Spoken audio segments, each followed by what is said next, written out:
Hello everybody and welcome to today's Friday drawing and chatting stream. I'm your end of and welcome to today's sweet baby Jesus, have my own audio playing. Welcome to today's spooked myself deep there. One second, let me go fix that. Sorry, full bites. It's like, oh no, there's an echo. There's an echo. Oh my god, that's like enough a delay. I heard myself say that. Okay, I had to welcome. It's the end of a long week. End of a long week. I'm your corporate elder millennial VTuber, Stanish, burned out at work, and I can tell my level of burned out is reflected in I write a maybe the audio background's a little loud.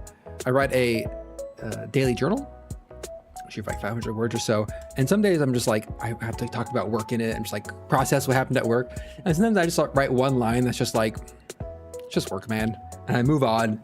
This week's been one of those weeks where I'm like, I don't care about work, I'm done, I made it. So here we are, here to have some wine, draw some chibis, do some chatting, and get back into the regular rhythm of things. However, does my capture card look dark to everybody? Like,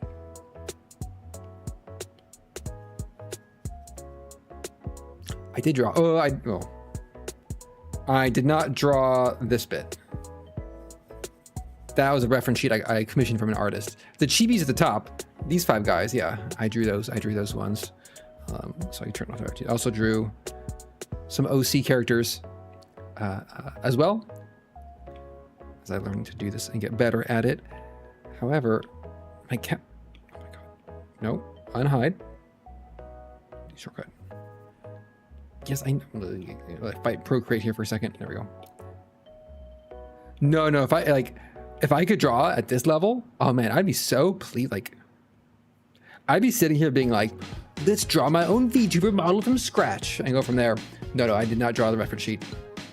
I pay artists when I can, and when I can, I mean when I get the energy to search, find artists, think of what I want, commission them, wait a month. However, my capture card is looking hella dark for some reason. Like, I'm not crazy like this, but it's supposed to be a white background and it's looking gray. Oh, why? Did you get damaged in the move, little capture card? Blending mode? It's probably not a... It's supposed to be white. That's supposed to be a white color. I mean, not like a white-ish color. Like, that's supposed to be like 000 RGB white. Filters? No filters on the input. I realized as I was starting the stream that I haven't actually hooked up my capture card to my desk yet. Brightness. That's straight up brightness. Defaults. Oh, I can just like contrast and things. Contrast defaults. Okay, it's not that. Here, crossbar. Spice default color space. Full default. We're gonna see some flickering here as I mess with some settings. Color space is fine. Buffering. Okay, it's not input. Oh. No, it's not plugged into my monitor. Let me try something. Yep. I'm gonna lose it for a second. All right. I think this through here. The one thing I did differently was I tried to plug in a charging cable. Nope, that's not it.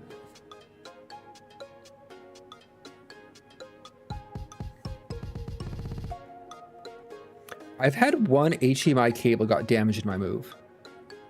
So it could be the HDMI cable. Doesn't fix it. That was an interesting problem. Why? Oh, that was me. Oh, you mean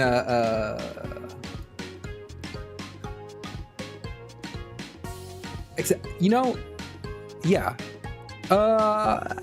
I've seen HDMI mess up. It's digital, but if like something's like unplugged slightly or a pin is off, you can get some like,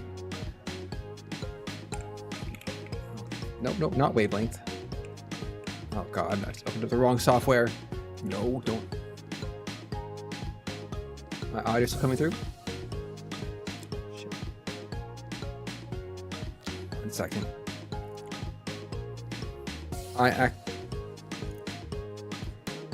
Okay. I accidentally turned on microphone monitoring. I can hear myself talk. So none of the settings on the OBS side. I want to open up, what's it called? Capture? Yeah. Let me go look at this. So we're gonna have some scuff debugging here for a second. The reason I'm on it is when my HDMI cables got damaged, that looks sus. Got damaged in the move. So when I plugged in my Apple TV to watch anime on my first night after moving in, the bottom third of my TV was glitching out and staticky. And I'm just like, that's it. My TV got broken in the move. I'll have to buy a new TV now and deal with all that. And then I'm like, let me try my PlayStation 5. And PlayStation 5 is like, I'm fine. I don't see what your problem is. And it was just the HDMI cable, which is hecka rude. Okay. Oh my God, look at the color now. What's happening? All right, deactivate this. Let's see. Capture utility. Capture utility.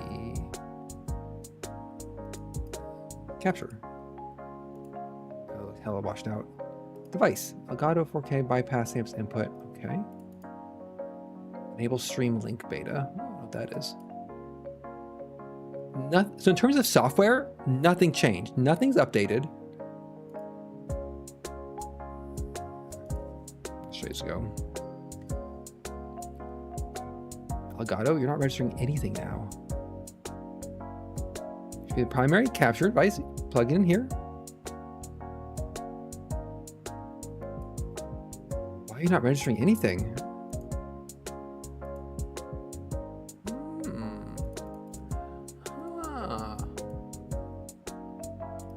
Well, let's close that capture utility and pretend we didn't open it. Who is having a problem here? Oh my God, it's even darker. It's coming in through USB-C to the right. To the right USB-C port?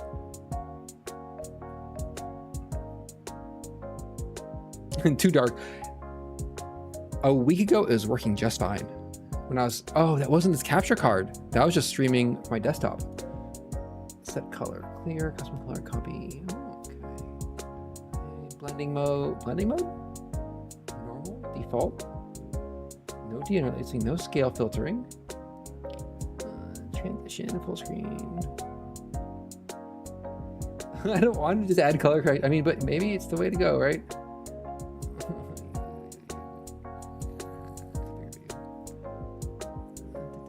So brightness. No, it's not brightness.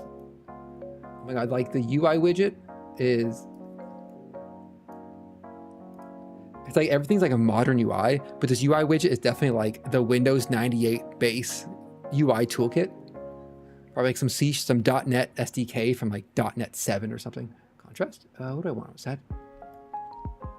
Look at the hue. That's kind of fun.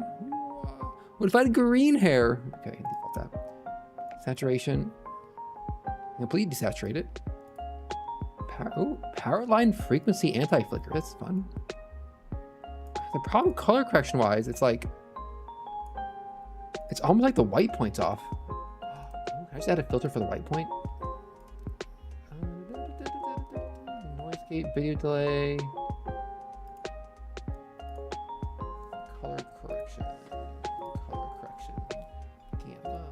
No, it's not gamma. Brightness, saturation, hue, shift, opacity. The problem, it's like a white point issue. It's not a regular color correction. Color key.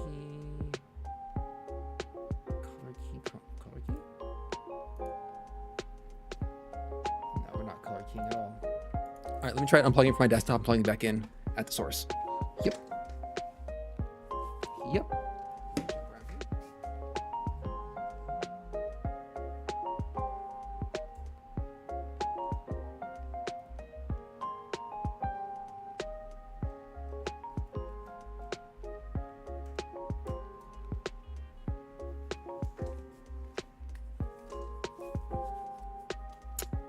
Odd that it didn't do anything. I just unplug?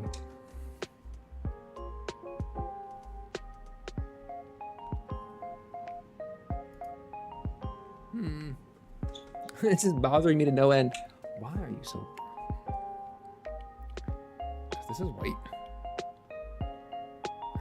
I'm not crazy. Like, that's supposed to be... Oh, it's not updating. Uh-oh. Uh-oh.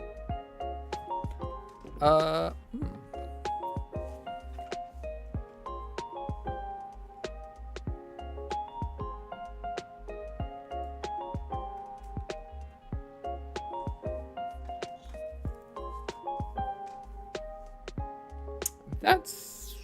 I made it worse. It's just straight up not updating now. Like, this is a static image.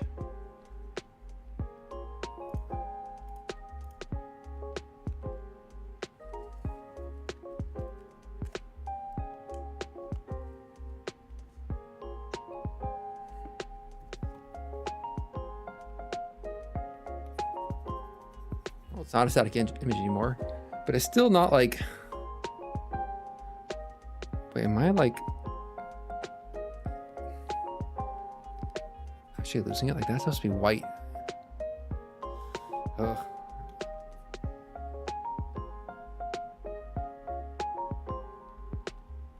Well, we're gonna carry on with this and pretend... pretend my color is right. It's just going to bother me to absolutely no end. Mostly like a debug troubleshooting thing. You know, we'll try one more thing.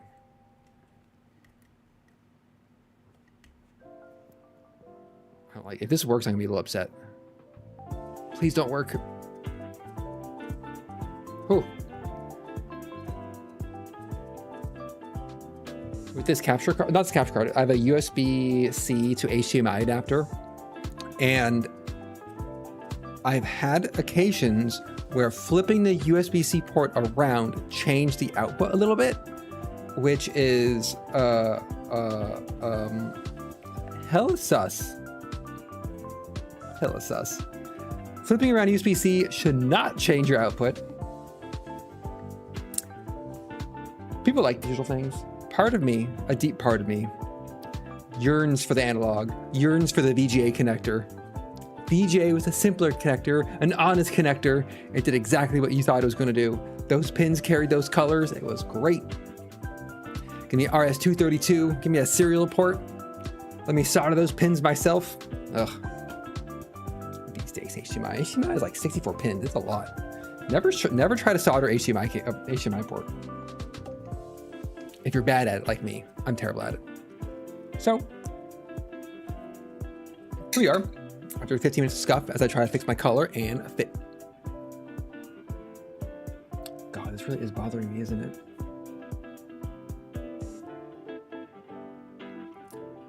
As I try to fix the scuff and ponder my orb.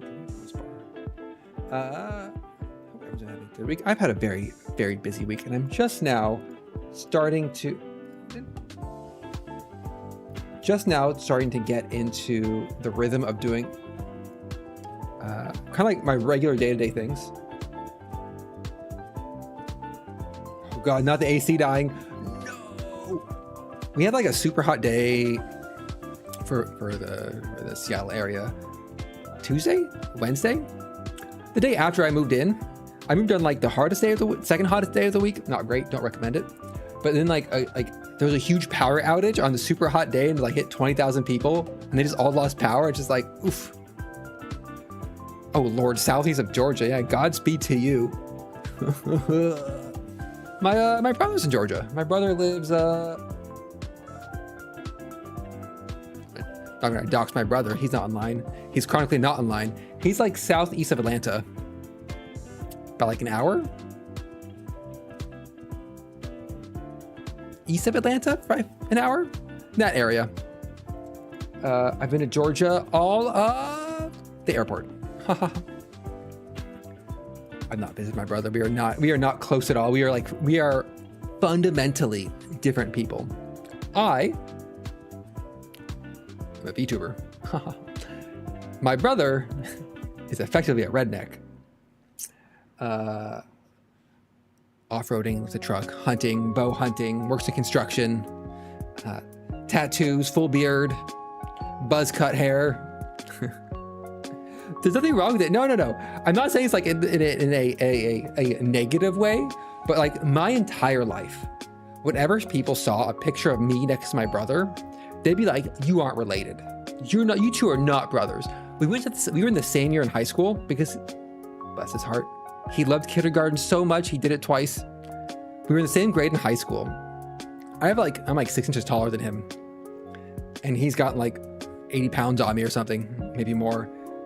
We'd carpool into school together in his lifted red Silverado, covered in mud, right? Covered in mud, off-road tires. There's mud on the hood, like grass growing out of it, and we'd come in and like people would see us coming from the same car. We have the same last name, but there's people until graduation and probably still after would not believe we are brothers, because like he got one half of the genetics, I got the other half of the genetics. And it's just like,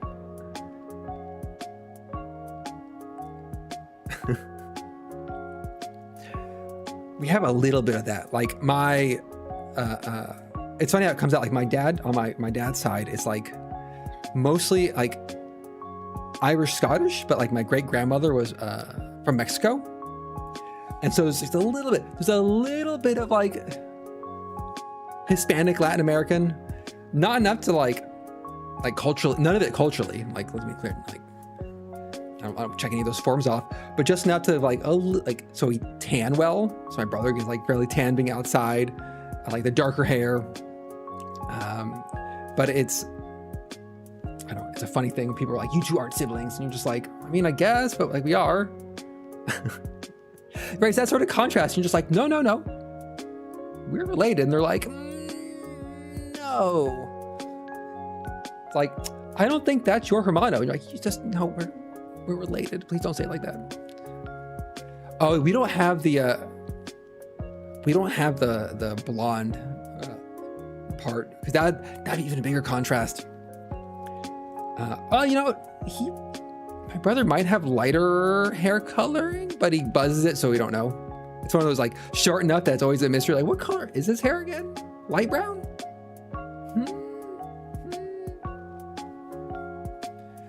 I've been hoping for a while that I'd like go like that full silver gray hair color at like young age. Like, be really cool about it, but sadly not for me yet. Oh my god, the 5 o'clock shadow. The bane. I hate it so much. You're just like, you have your dark hair and you're just like, oh, I shaved this morning, and you're just like 11 a.m. You're just like, oh, well, it's back. It has to be like, honestly, if you get it young, it needs to be like all or nothing. If it's like a little bit salt and pepper, or like a little bit of gray in it, you're just like, that's not cool. You want to be like absolute white from a young age. Oh, that'd be so cool. And you're like boring brown hair. You're just like, here's my boring brown hair, everybody. Oh, 100%. It always is. Because like you could say, well, if you want that, you just go dye your hair, and you're just like, no. That's not the point. I want to be cool. I want to be a little chuny boy and be special. But 100 degrees Georgia, that's rough. Oh my god, there was like one time in high school, there's someone who had like a deep voice. It was like 10th grade or something, and we're like reading out loud in class, and my English teacher said, fully unironically, "Oh wow, you have a really great voice for radio." And just everybody took it the wrong way, and it was great. But I think like in terms of voice for things, my way around that is I just never listen to myself talk on or any of my recordings. So I assume my voice sounds wonderful for radio. Ha ha ha. Ha ha. My voice is not set for it. It's figuring out, why is it so dark? It's too hot. Oh, thank God. I think it's my biggest fear. My 2 biggest fears are like, my voice sounds terrible. Oh, 3 biggest fears. Voice sounds terrible. 1, there's background noise people aren't telling me about. Or 2, my audio levels are wrong. Like, those are the 3 things, because to address any of those, I have to listen to myself in my own clips, and like, I am not there yet. That is like, I got traumatized once hearing my voice in 7th grade drama for doing a radio play of To Kill a Mockingbird. I heard my voice and I've been scarred since. Emotionally scarred since 7. I'm just like, oh no, everybody. I'm not listening to my voice. The problem...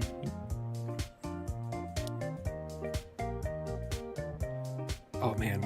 And everyone's like, oh, your voice sounds fine. It's like, I think it's less of my voice sounding fine or not, and more the voice I hear recorded is not the voice I hear myself, because you know, it's not what your own voice sounds like.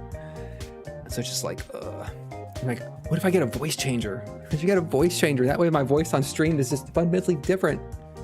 I'm not sure if I'd change it up or down, but just different enough. Then I looked into it and it was like, it was complicated, and I'm just like, not worth the joke. Right? It's like, I want my voice to sound cool. It's like I recently, like only in the last like 6 months have I gone to karaoke for the first time. I've done karaoke. And it's kind of like, oh, I mean, yeah, we definitely sound different because of the bone conduction, the sound in your ears. It all makes like, I know it sounds different. I just don't like that. I don't like the fact. Oh no, not a squeak toy. Not the squeak toy voice. Or I hear people have like a really deep voice and you're like, oh, that's so cool, man. You could like stream, you could do other things. Or your friends who have like a really cute voice, like, oh man, you could totally like stream when you're a VTuber, it's all you think about. But then it's like, I'm just some guy. I'm just some normal guy who's burned out at his job. Who's trying to draw. Actually, I'm not trying to draw. Let's be honest. I have wine. I'll draw eventually.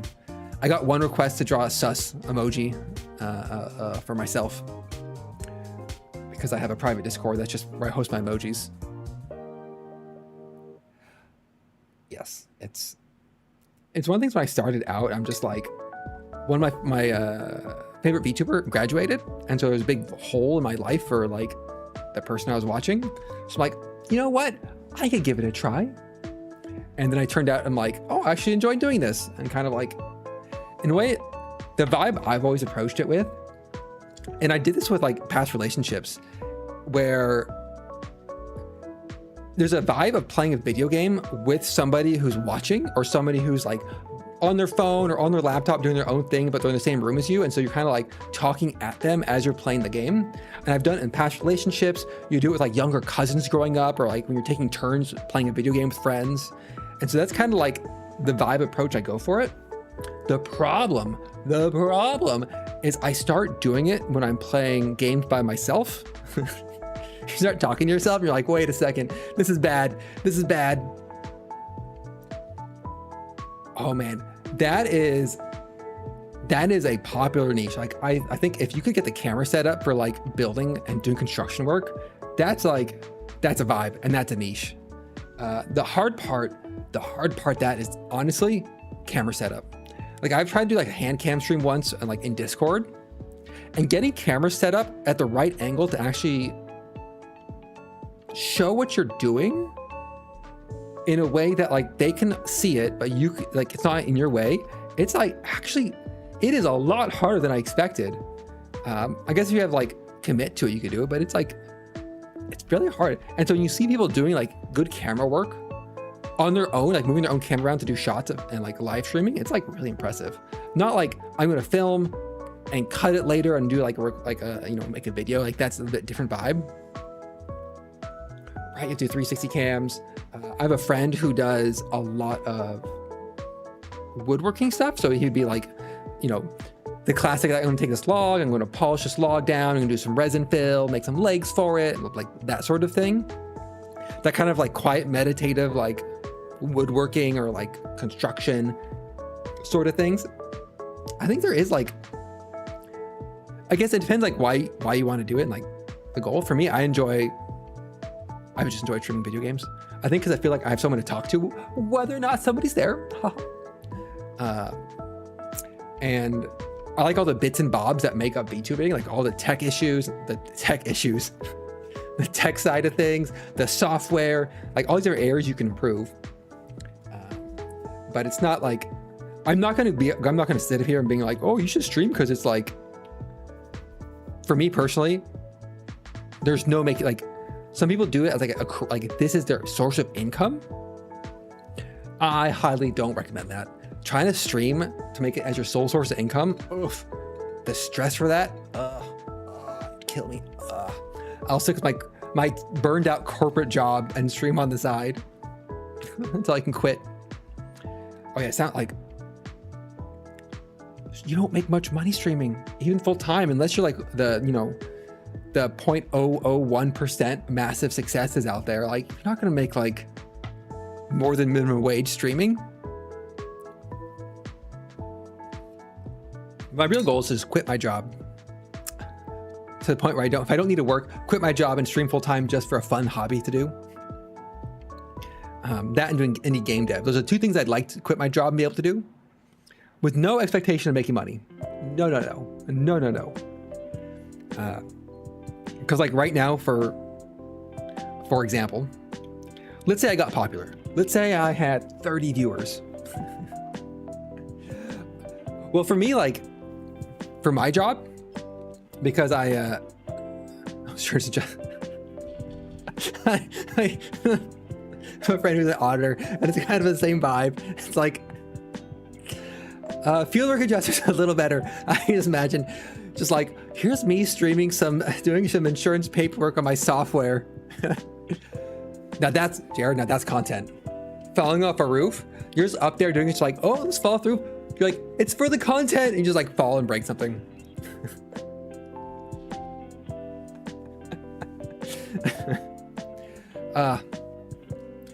I'm not saying make a good stream and make a great clip. Make a great clip. Oh God, no. Actual injury? It's like I have a Idri's platform. Honestly, I multi-stream, so I multi-stream to Twitch and YouTube. I'm pretty sure I'm allowed to do that, though I'm pretty sure I'm not like actually allowed to do that. There's like some weird terms and conditions. I honestly, yeah, no. I've learned from hearing people like ladders, any sort of heights and falling, absolutely terrifies me. I'm like, that's like I am fragile. I am fragile, thank you very much. I'm not gonna climb up on a ladder. I'll go to climbing gym sometimes, but not like ladder. You know, you got a step stool. I'm just like, oh boy, this is risky. Streaming platforms, honestly, Twitch and YouTube are pretty easy to set up to do. You send to both. Which one has more success? Honestly, I don't know. Some content, like if I'm doing Soulsborne content, like Dark Souls games, Twitch has way more engagement and organic feeds, chatting, drawing, and like Factorio, Satisfactory, Anno, any sort of simulation game. YouTube seems to be better.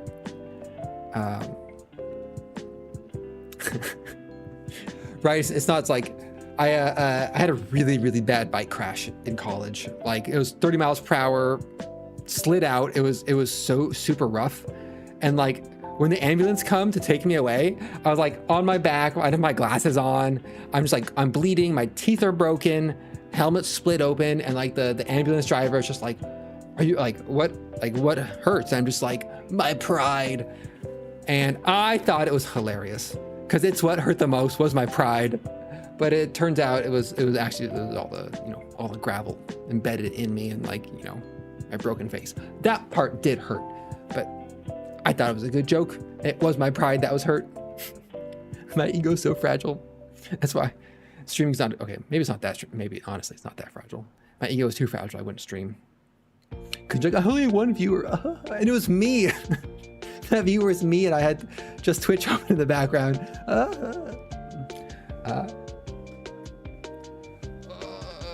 Honestly, like, you know, it's like, oh, once you have a bad crash, get back on the horse. Like, I never got back on that horse. Like, I quit road biking. Like, I started it up. I had a bad crash. You break your teeth one time and just like, you know what? Downhill's not for me. I'll stick to my mountain bike on a flat college campus, and that's it. Then I'll walk everywhere. Yeah, downhills and bikes still frighten me, which is my friend's like, let's go mountain biking. I'm just like, flat mountain biking? I know. I think the most painful part, looking back on it, wasn't the crash, wasn't the recovery. It was in the ER when they were pulling the gravel out of my leg. That part hurt the most because you don't have the shock of the shock is worn off. You don't have any serious painkillers. Nothing's broken, and they just have little tweezers, and like the ER guy is like plucking the gravel out of your leg and like your hip, and you're just like, this is incredibly painful. Are we done yet? And I'm like, no, got all the gravel. You're just like, just leave it in. It hurts too much. That one, I'm not gonna say it scarred me for life, but it literally scarred me for life. Like it's like a scar on my leg. But otherwise, I'm very much I'm an indoor person. I like being inside. That's why honestly, it's not why I work in tech. I work in tech because pure coincidence, and I like money. Oh, falling through a mirror. Oh no. Oh no. No. Oh, no. That's not good. Oh. Okay. That just sounds bad on a lot of reasons. I fell into a shower curtain once in a hotel, and that was actually fine. But like when you go from like living with somebody else for like 10 years, 15 years, being in different relationships, like serial monogamy sort of things, like living on your own for the first, like really living on your own for the first time in a while, you start thinking about things like, if I slept in the bathroom, like I'd be done for. That'd be it for me, right? Like there's these hard counters everywhere. There's like the toilet you gotta hit, and you're just like, one slip and you're just like, that's it. No one will find me. I'll be done. But falling through a two-way mirror, hard pass. I'm gonna pass on that one. I also, don't recommend breaking teeth. I do need a life alert. I mean, technically my Apple Watch will do it. And be like, are you okay? And you're just like, nope. But it's we got when my grandmother was still alive, we got her like an Apple Watch. My parents got an Apple Watch specifically for that sort of like fall detection, which like, honestly, getting like an 87-year-old person a smartwatch, like that's a lot to take in. The problem was every time she fell, she wasn't wearing her watch. She would like put it in a drawer to be safe, and then go about like bringing her laundry up and down a flight of stairs. Or it'd be up in the middle of the night, she'd trip and fall over the dishwasher she left open to dry. But it's like in the middle of the night, she wasn't wearing the watch.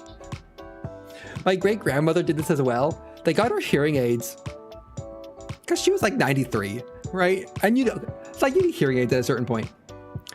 And like, she'd be like, oh, I can't hear anything. And like, were you wearing your hearing aids? Like, oh, they're in my safe drawer with all my valuables. And we're just like, no, no, Grandma Kay, don't do that. You're supposed to put them in your ears so you can hear things. She's like, but they're expensive. I put them in a drawer. You're just like, no. First off, they weren't expensive. You belong to a country club. You can afford hearing aids. Please wear them.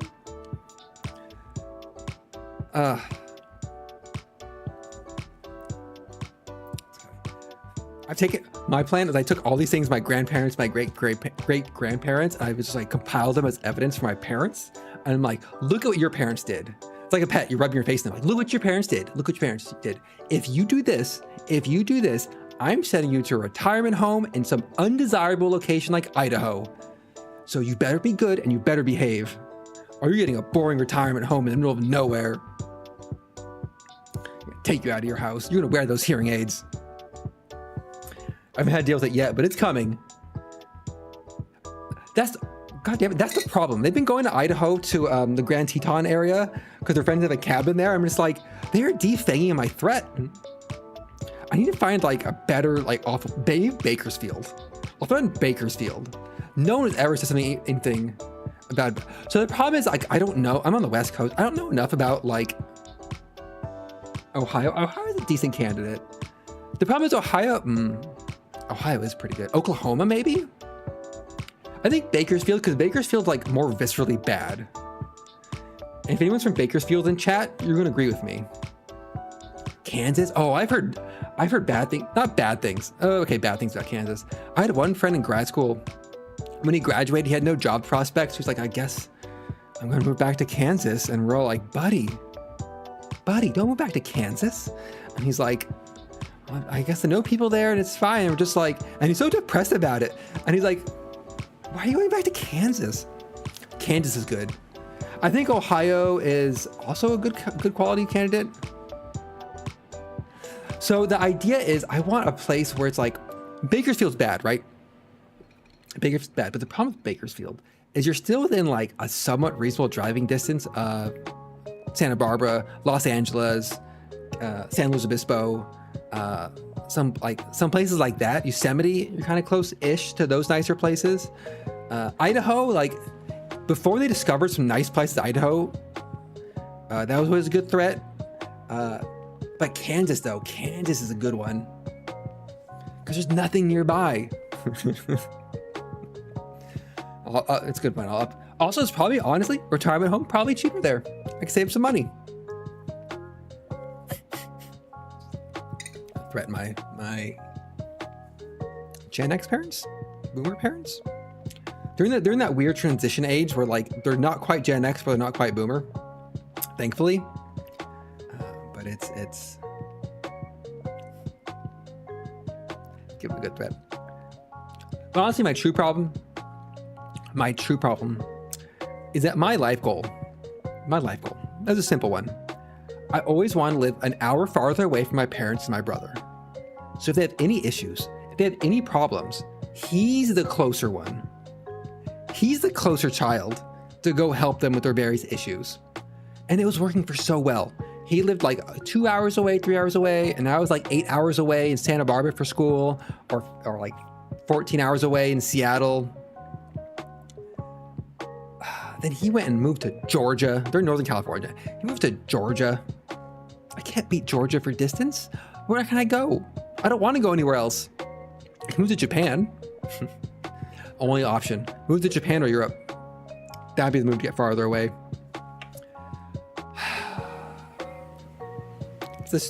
Honestly, it's a problem about. It's a smart move. Oh man. See, they drive like 25 minutes to go to like the hardware store. So that wouldn't quite work out. Honestly, like I'm 12 hours away, 14 hours away. That's pretty decent. 2 hour flight, fine. 2 hour flight plus 2 hour drive, fine. I would not want to live within easy driving distance because I feel my parents would very much be the like, I'm going to drop by unannounced or same day sort of thing. And I need like a 24-hour notice period before I socialize. And that'd be too much. I'd like clean up things. Like what if I'm streaming? Like I haven't told my parents that I stream. Well, I never gave my parents the chance to do this because after high school, I bounced 8 hours away. I was like, oh, that's nice to be in Northern California. I'm going to Southern California for college. Bye-bye, parents. Then I lived in Scotland for a little bit.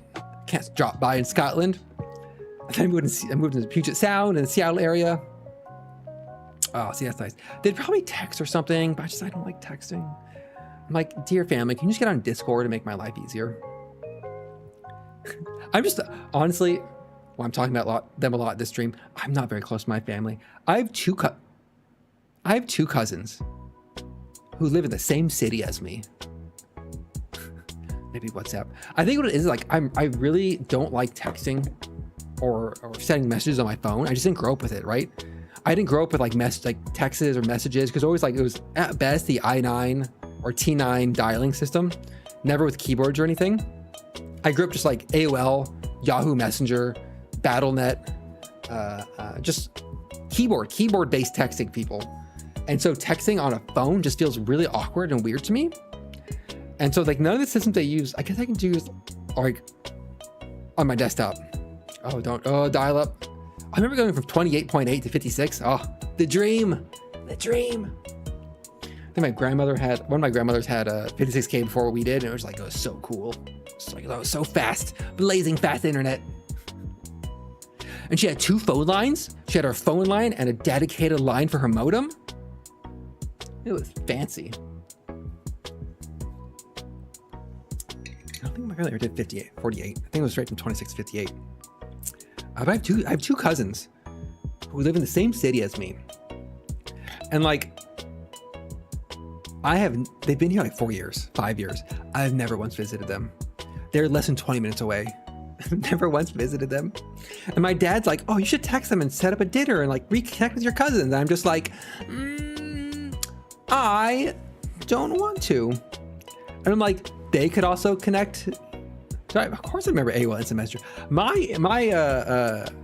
internet handle for most services, my personal one isn't Sanish, is the username I picked for AIM in sixth grade. It's the AIM name I picked for my screen name in sixth grade. And that's followed me through my professional career. By God, that's my name and no one else has taken it. Then I got Gmail. When I got Gmail for the first time, I moved over from Yahoo to Gmail and AOL. Like, what I should have done is I should have done the smart thing and be like, I'm going to pick first name, last name, because I got invited to this new Gmail beta. No. I used my AOL handle for my initial Gmail. Like a fool, like a bloody fool. And now I'm stuck with it.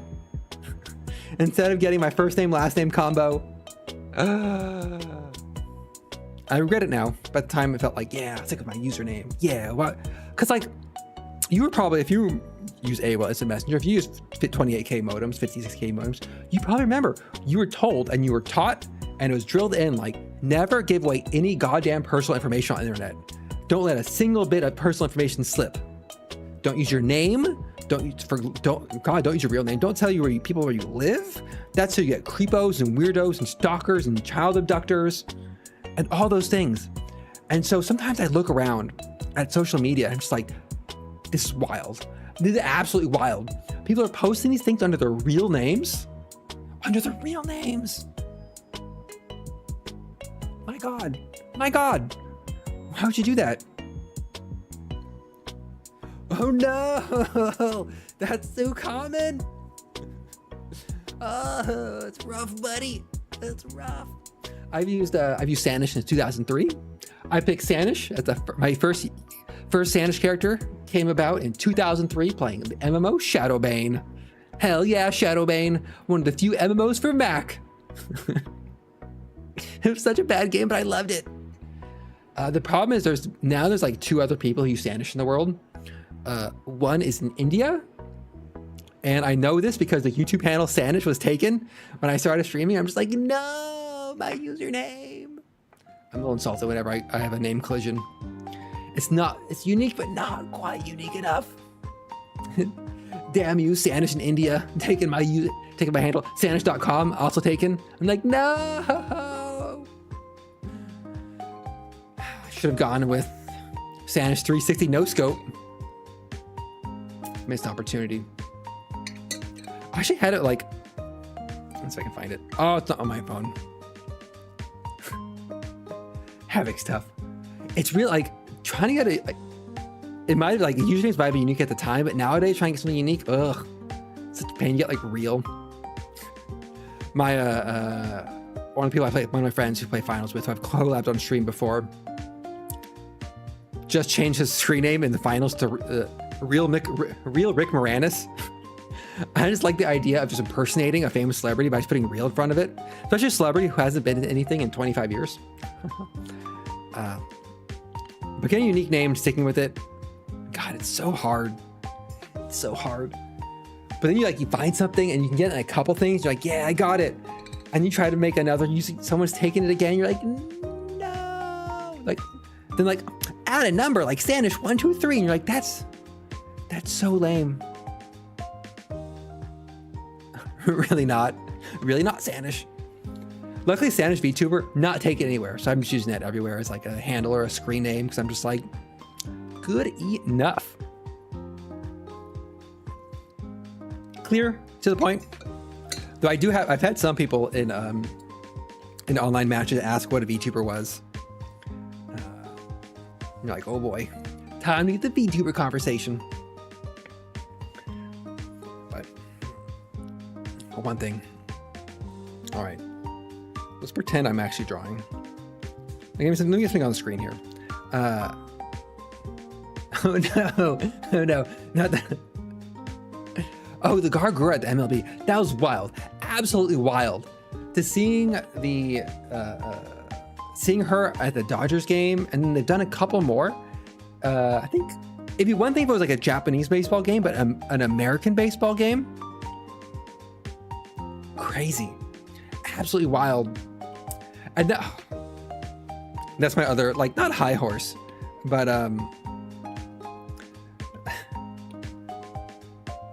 my hot take is anime's gotten too popular.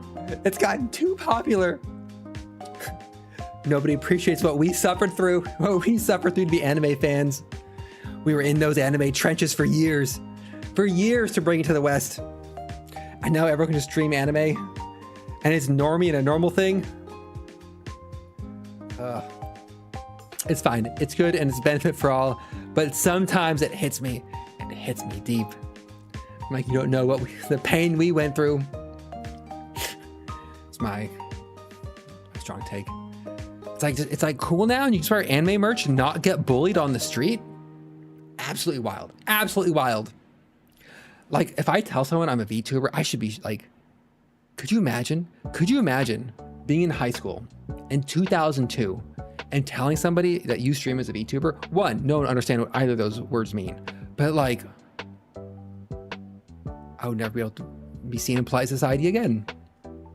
Oh, I'm genuinely happy it's mainstream and it's accessible and people aren't getting bullied about it. Like, that is like actually great. Google didn't exist. Like, Yahoo Answers, My Gregnant. Like, it's great that's accessible. I genuinely mean that. But like, there's a part of me that wants to be appreciated for what I went through to make it popular. Got your anime web ring. Looks more like it's a Lord of the Rings web ring. Middle Earth web rings. Oh, such a different time. Like, finding a cool website and then like bookmarking it because like you'll never find it again. I still have one website for Baldur's Gate 1 I bookmarked. It's still up. And I web scraped an offline copy of. It's just like static HTML pages. Oh, right? It was tough. It was tough back then. I mean, now life is tough for different reasons, but like, these places. Oh, you got banned for the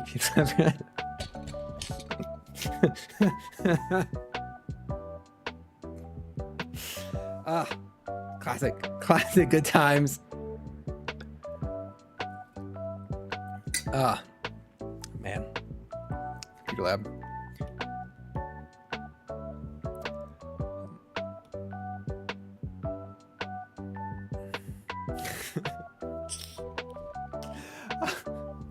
It was so good. It was so good. I think, honestly, pulling pranks in computer lab, your friend's unlocked computer, like, you learned a lot. You learned a lot about how computers work and how to do things. I think we had one of the best we did was we had this was later, this was like 2010, so much later. Okay. Much like 10 years after high school, I guess.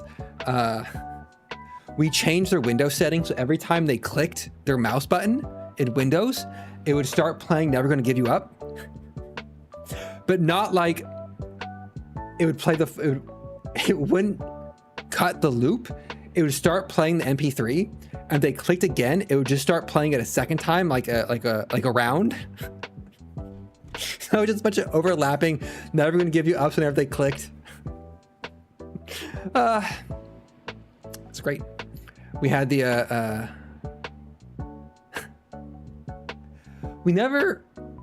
was a classic. What we did instead, we would just keep changing each other's desktop backgrounds to be sexy Jeff Goldblum photos. This is at work. This was later. This was 2017 or so, because like in a tech company, this is at Microsoft, this is at Minecraft. You're supposed to lock your computers. Whenever you Death Gates are so good. Whenever you walk away from your computer, you're supposed to lock it. Like, this is an actual legitimate security concern. And so what we ended up doing is if someone never left their computer unlocked, what you do is you'd go in and you just change some Windows settings. And the classic was you go in and you change your desktop to like some sexy Jeff Goldblum Photoshop. So you find them out there. Normally it's like reclining, like sexy reclining on a recliner, Jeff Goldblum, or a photoshopped one. You set the desktop background for two reasons. One, we never looked at our desktops. In that work environment, you always had some like Outlook open or Slack open or something open. So you never see your desktop. The only time you saw your desktop was you connected to an external monitor. And you only connect to an external monitor when you're giving a presentation. So when you go connect your external monitor, up pops your desktop background, sexy Jeff Goldblum, because you forgot to lock your computer 3 weeks ago. Oh, it's so good. The problems we started doing it to each other on our personal computers at each other's houses. It's delightful. It's a delight. You go into a serious professional program, like, I'm going to talk to you about the churn model on our players or how to improve protection. And you plug in that PowerPoint and there's just all glory reclined, like, yes. Great. That's great. Loved it. I will say the one part I miss about working in office is computer pranks. We had a mechanical keyboard war, the great mechanical keyboard war of 2017. We're using like regular keyboards, regular normal keyboards for regular sane ass people who work jobs in an open office. Then one fool got a mechanical keyboard, like a full clicky mechanical keyboard. And it was so loud. This was before they got like, I feel like they've been pretty popular since, before they really hit mainstream popularity in the tech community. And it was so loud. And then we're all like, looking at each other like, I'm gonna get one too. And it just got so noisy because we like our group chat, we'd have like our Slack, right?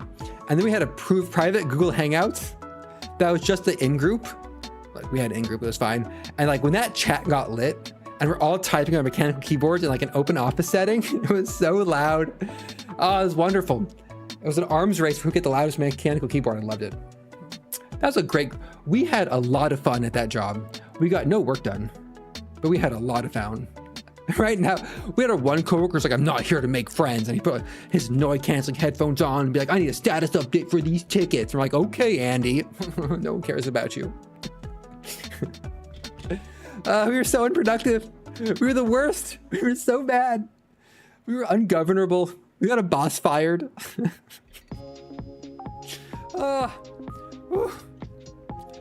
I miss working with those individuals. I do not, in the slightest, miss the actual job. Okay. Let's go dilly-dallying. Drank my wine. Chatted a bit.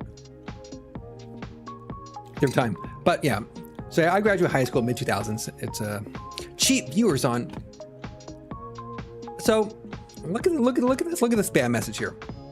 How does Twitch is run by Amazon. You have some machine learning models. You have some AI capabilities. This is obviously spam.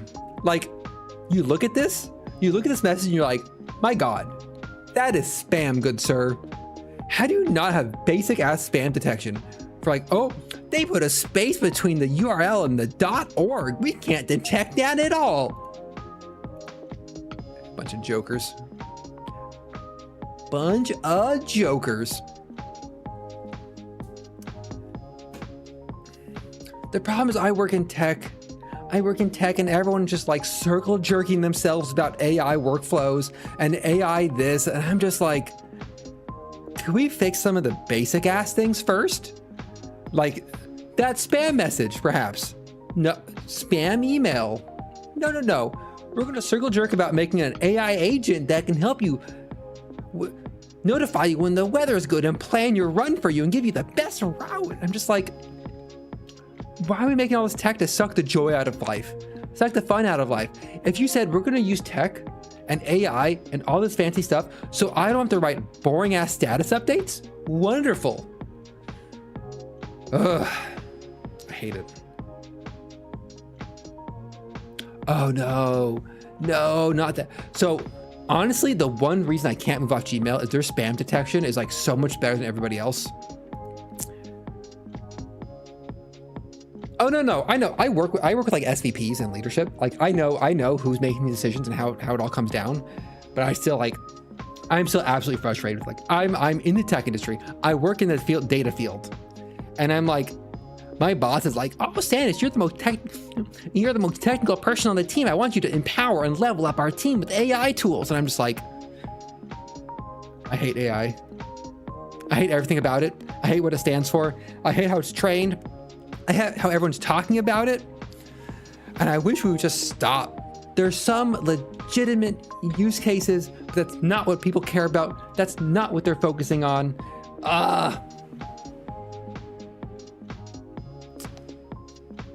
It's rough. It's rough out there. Here's a use case. Here's a legitimate use case for AI. Identifying, I'm trying to say it's not breaking Twitch rules, but identifying like abusive child material online, like photos and things. Like if you have any sort of system where you can users can upload photos to make art in games or like upload to services, like scanning that for like abuse material. Great use case for AI. You don't want people like actual humans like having to identify everything that way. That's fine. Sure. Great. AI chatbot to help me write stupid ass corporate goals in the language that business people like. Fine. Great. Wonderful. Honestly, writing boilerplate code, you know what? Maybe passable. Even then, dodgy. Everything else people want to do with AI, like my whole career has been people being like, oh, Sandish, I see this number says 67.3 on this dashboard, but over here, this report says 67.1. How come there's such a data discrepancy? What is wrong with your dashboard? Where'd that data come from? And like, then they're like, oh, we trust AI with our lives. AI is great. All my stock portfolio picks are AI are raising my children. And I'm like, I hate this. I hate this so much. Why is it like when it's actual numbers with real data, with real accuracy and uncertainty, you guys just like nitpick the smallest things that don't matter. But then it's like AI, which lies to you, that hallucinates and is just flat out wrong. Everyone just embraces and loves wholeheartedly.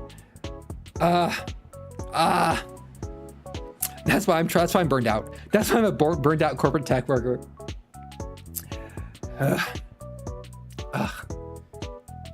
And I have like, not to toot my own horn, but I have the credentials of working in tech to have seen a lot of this and just be like, it's terrible.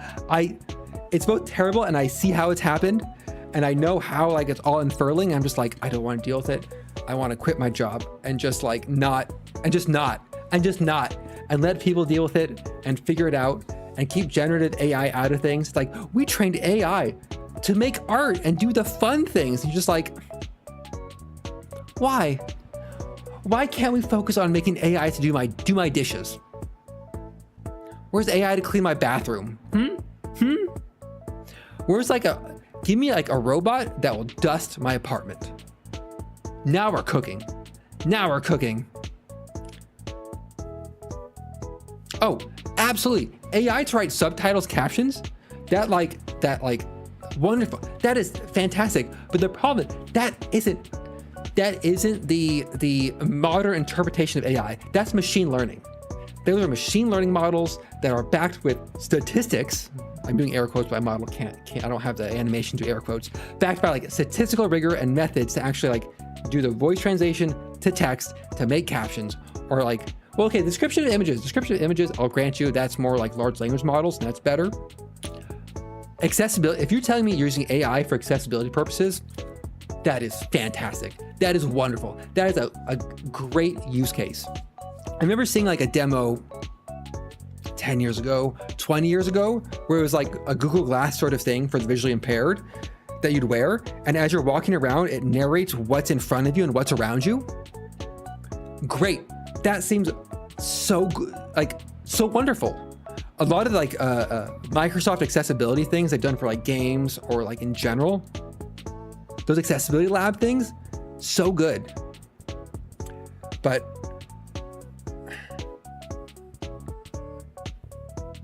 I want my robot to take care of things for me. Like I have a robot floor vacuum that's kind of like poor Scooch-on, just runs anything. Now I just moved. So this week I moved into a new condo, which you may have seen I did like the interior design stream on. But now I'm like, what floor does Scooch-on live on? My bedroom upstairs or downstairs? Will my robot vacuum commit seppuku falling down these stairs? I don't know. But maybe. But perhaps. Also, I realized I could have just made this a straight up chatting stream instead of pretending to draw. But the problem is, I made this new UI interface. So I have this one. I have like my loading screen. I have like my game streaming UI here. The problem is I never made a chatting one, so I just have my old chatting stream. I just haven't updated it. I guess I can just use it instead. Oh, layouts. All right, Jared, you were in that stream. So it's pretty similar. I'll just draw it with my hand here. Good idea. Gave me something to draw, so I feel like I drew today. So we have like, it's actually like, so here's my living room. My kitchen's like, there's the kitchen, this front door. So like a closet here. So you have like so this dotted area is like a storage area. Like this is stairs going up. There's a water heater here. There's like a little curtain rod. There's a little shelf. So we have stairs coming up here. We have windows. Windows here. Goal achieved. So I end up doing, I have my computer desk right here. My little chair. That's where I'm sitting right now. That's me. I'm right there in the window. So I put a rug. I have my big area rug like this. Okay, you got an area rug. And then we go to blue. Let's go to blue here. And I have my blue couch, like blue couch like this. Okay, blue couch. And then I have I give it brown. My TV's like right here. And then I have 2 anime display cases like this. Then I have the main question I had. Is that a pen? Oh, for the couch. I'll get in that couch in a second. And then so the main thing difference is I initially was going to have like an island right here. But I instead, based on like spacing and things, the island lives right here. I have an island. And then I have 2 bookshelves. And I have like bookshelf, bookshelf, bookshelf. No, I'm drawing. I have an Apple Pen I'm drawing with. So the main problem with this layout, it's working pretty well. The problem is when you're moving in, and amazingly you have a big area rug like this guy right here. The movers come in, you put the rug down. Great, fantastic. And they bring the couch in. And like, what do you want the couch? I'm like, I want the couch right here. They put the couch down. We put the couch together. Put the desk down. And I knew this. It is really hard to adjust rug positions once there's furniture on top of them. So like, I don't have a rug under my desk. I had to actually go out to the store and I bought one of those like little under desk rolly mats because my office chair on a carpet feels terrible. So I have a rolly mat right now. It's not great, but it does the job. This couch position is off. I need to move this couch about 12 inches this way and 6 inches this way. And then I move the TV about 2 feet that way. I can move the TV on my own. It's not a problem. I don't know if I can move the couch on my own because it is a sectional. It breaks into 3 pieces, right? So there's like, it's like this. It's 8.5 feet by, it's 8.5 by 8.5. So we have like 8.5 by 8.5. It's a pretty big couch. So I'm going to try to move it tomorrow morning probably. Because once I move the couch, then I can decide where to put the anime figurine cabinets. They can unpack my last boxes. I have to go buy them. Yeah, I know. They're like almost like a grayish blue color, generally speaking. You put them on the bottom of the feet. They're just like, there's 16 feet. There's 12 feet on this couch. If if I fail at moving it tomorrow, I might have to go buy them. I don't want to buy some. I don't want to spend money and buy it and then like later on have to like throw them out and figure out what to do with them. But yeah, I might have to do that. Or the main thing, my friend is very much like into like tools and I don't have frisbee wood, but good. Tools, woodworking, home improvement. He owns like a nice house over in the mountain-ish. He offered to come by with his quote unquote like dad kit to help me with some of these things, like doing the earthquake anchors in the wall for my bookcases, mounting a curtain rods in my living room, helping move my couch. And I'm like, great, can you come over Saturday? The problem is, in the Seattle area, our major freeway is shutting down this weekend. They're like, northbound I-5, sorry, bud. That bad boy's closed all weekend. Good luck. And I'm like, friend, I would love for you to come by. However, you physically cannot get to me without like 2 hours of traffic. Yeah, rip in peace, bozo. So I might just mount these things myself. But he has like a stud finder. He can find studs and tell me all these sort of things. And he's much more like has all the tools and all the gear. And he drive over in his Sprinter van and help me out all the stuff. But I'm like, he physically can't get here. Now, we realized he could just come over Monday or Tuesday. He's unemployed. He doesn't have a job. He can just come over during my workday. And he'd say, Sanish, 405, yeah. He's like, Sanish, stop saying I'm unemployed. I'm taking the year off and I'm interviewing. And I'm just like, you're unemployed, my friend. And I will make that joke as long as I can, because he'll get a new job at one point. It was a volunteer. He quit voluntarily. He wasn't like fired. So he like voluntarily took like time off from work. So it's okay to make this joke. I'm like, this is a limited time. He's gonna get a job eventually. And then I'm gonna have to I can't make this joke anymore. Then I'll quit my job and he'll make it at me. It's fine. Well, he went for full retirement. He's like, I'm 40. I'm just gonna stop working. Cause he grinded hard for a while there. Almost got it. Yakima is an I. Yakima. Almost got it. Okay, yeah, the Renton area. Yakima. You know what? I wouldn't put it past Washington State to, you know what?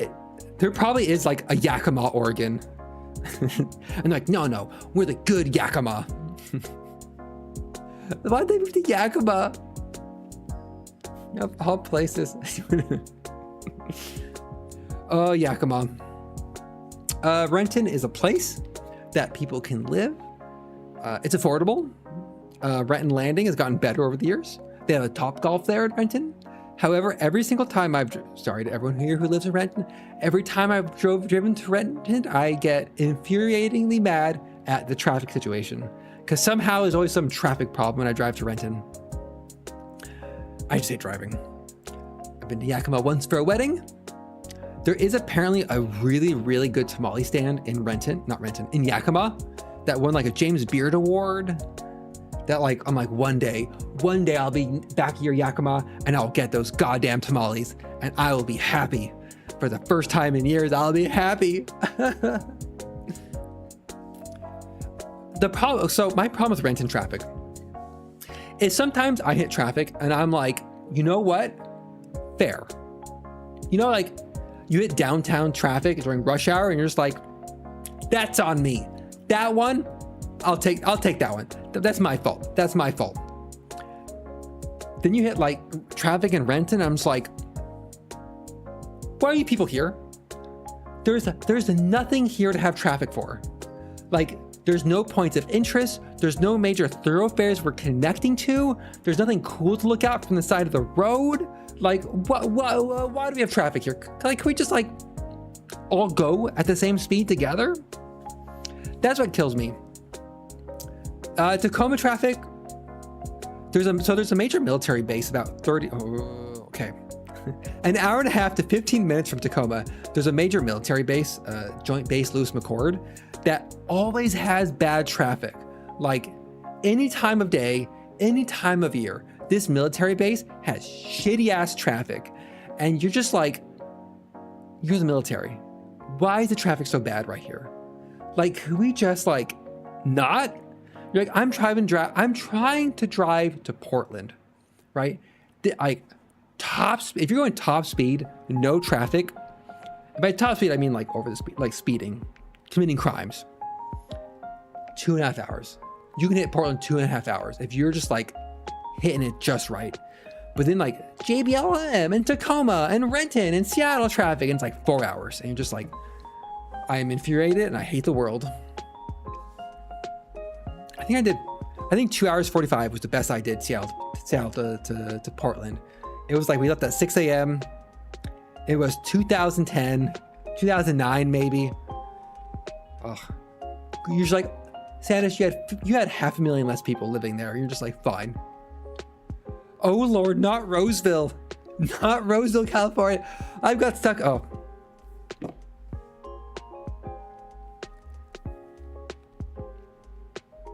My parents live off 80. They live off 80 in the Auburn, Grass Valley, Nevada City corridor. They used to live in the San Francisco Bay Area. I went to school in Santa Barbara. I would fly into Sacramento and have to drive from Sacramento to the foothills, or driving from Seattle down to the foothills through Sacramento. At the time, my ex-wife's family lived in Sacramento, so we'd drive into Sacramento, and from Sacramento drive up 80. And somehow, you hit traffic in Roseville. In Roseville or what's it called? Boulder something? Douglas Boulevard. You hit traffic in these areas, and you're just like, why? Why do we have traffic here? I just want to get through. My God. You're like 55 lanes of freeway, and you're just like, oh, we have one exit we all want to take, so we're all going to stop here. And you're just like, my God, Sacramento, you're not even cool.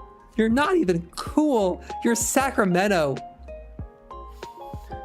I hate it so much. The worst traffic I had my entire life. Santa Barbara to Sacramento via 5. So Santa Barbara, we drove over the mountains. We hit 5. We were north of Bakersfield. This was Thanksgiving weekend. We were near, I think, Harris Ranch. It was raining out. Bumper to bumper, start and stop traffic in near Harris Ranch on I-5 going north. And it's like, there's like no exaggeration, literally nothing around us. And it was full of traffic. And it was like, there's no on-ramps, there's no off-ramps. To the left of you, cows. To the right of you, empty field, maybe cows. No car accidents, just traffic. And it's like, I'm dying. I haven't recovered from that car trip. And then I got to Sacramento. I had to drive from Sacramento to like Sonoma County. So that's like another 3 hours of traffic on top of it. Because I was carpooling half the way, and it's just like, I'm dying inside. But like, if I hit San Francisco and you hit traffic. No, this was between Sacramento and Bakersfield. There's just cows everywhere. And some almond trees, I guess. You hit San Francisco, you hit traffic in the city, you're like, fine. But when you're in the middle of nowhere in traffic, it kills me.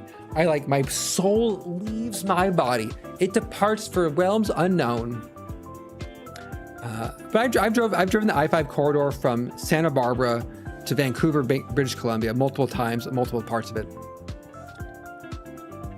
And some parts of the farming are cool. I need to look at, but like, my God, I-5, it's so boring. Shasta, interesting. Shasta Lake, interesting part of the drive. Wonderful. Hey, cool Australian dude, 23. I just had a moment of thinking of some offensive Australian thing to say. One of my friends is Australian, so I have a bit of a repertoire of how to enjoying your Vegemite and throwing shrimp on the Barbie and saying "nar" all the time. I wasn't even trying, no effort. It's boring. I think for a lot of these drives, like the first time you're like, this is so cool. But if you have to do it like a bunch of times to commute or like to visit home or like you're moving, you're just like, not again. Everyone's like, oh, you're driving south. You should take 101 along you take Highway 1 along the coast. You're like, no, man, I live here. I've seen the coast and it's nice. Sure, it's nice, but I'm not adding 5 hours of drive time to take a scenic highway. No, just no.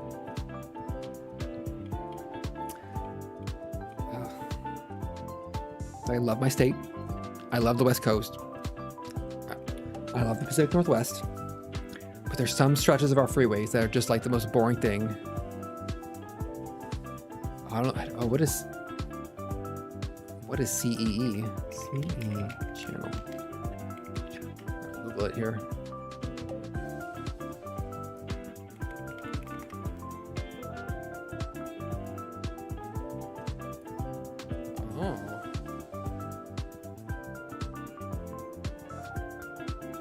Like building heavy, like building equipment. Oh, in Australia. I made the connection now. I know, seeing like machine shop stuff. Oh man, a big lathe is pretty cool. I gotta say, like, I had it when I was in graduate school. Like, I'm not a... Okay, look at me, I'm a VTuber. I enjoyed my machine shop classes. I had to do machine shop classes 3 times. I did one in middle school, one in college, and one in graduate school. And like learning to like lathe things and like machine things, like high precision machining it's a pretty cool thing to do. Like I have no use case for it in my day-to-day life. But it's a neat, like I have somewhere, one of our projects that we had a lathe and with a lathe and a drill press and like all the tools available, make a bolt, like a threaded bolt, and then like a little small steel block to thread it into, so you make all the threads for it. And that's like pretty neat and pretty cool. They're like, you're getting a degree in physics. You need to know how to build things in machine shops. Which is fair.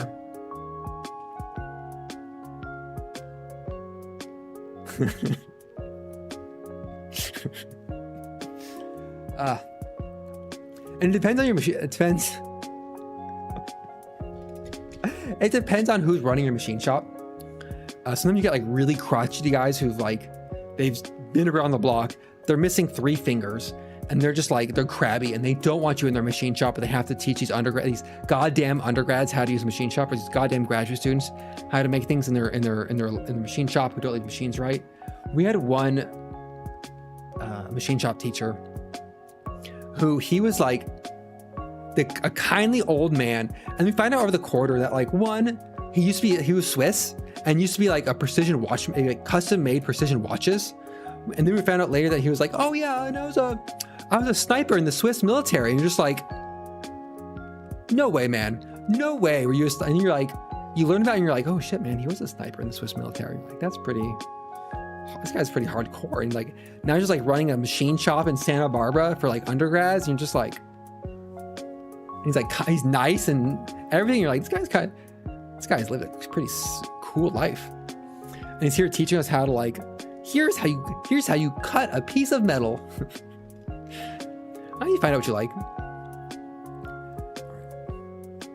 But it's always fun to like machine things. Oh no, I take it back. That was a dirty lie.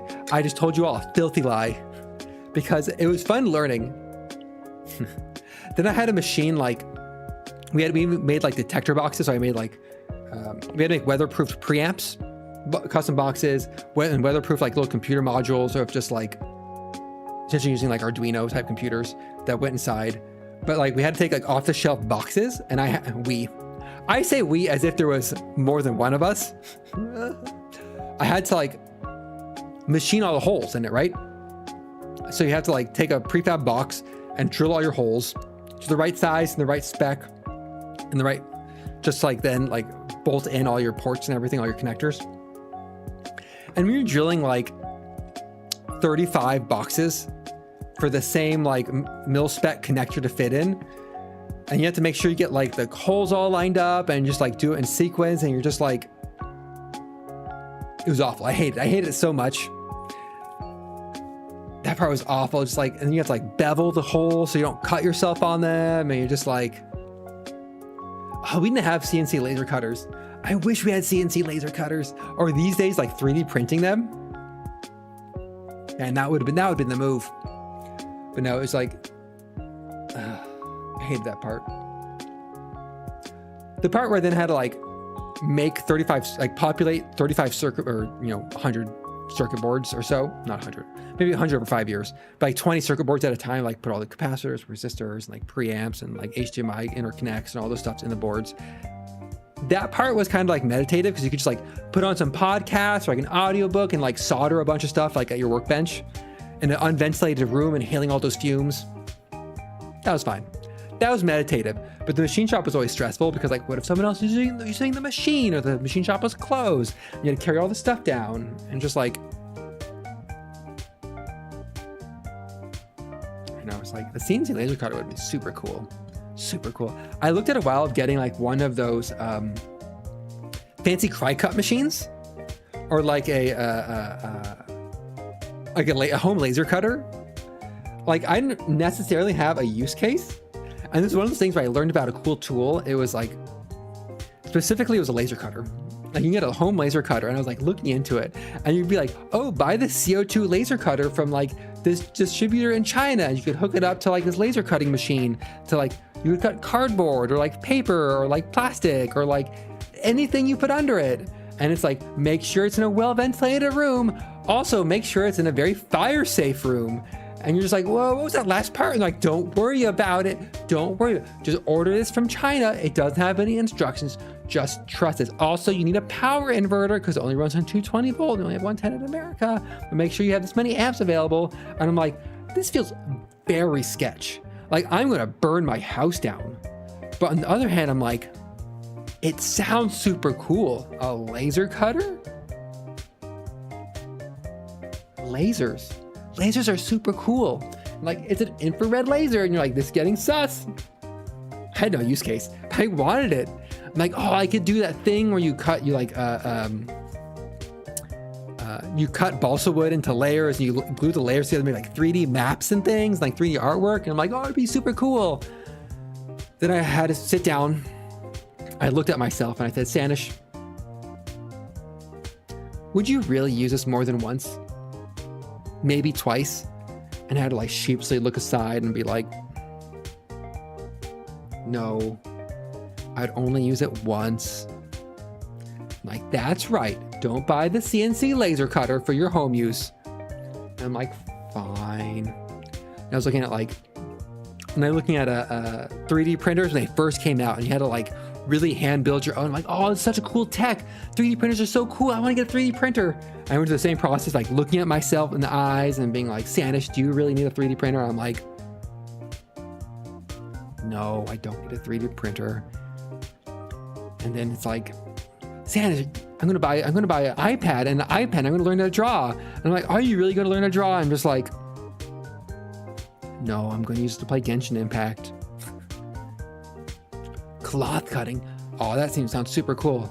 Same like my latest one is like sewing machines. I'm like, oh, I get a sewing machine. I can make some cosplay clothes or tailor some of these t-shirts that need to be tailored, or like do other things.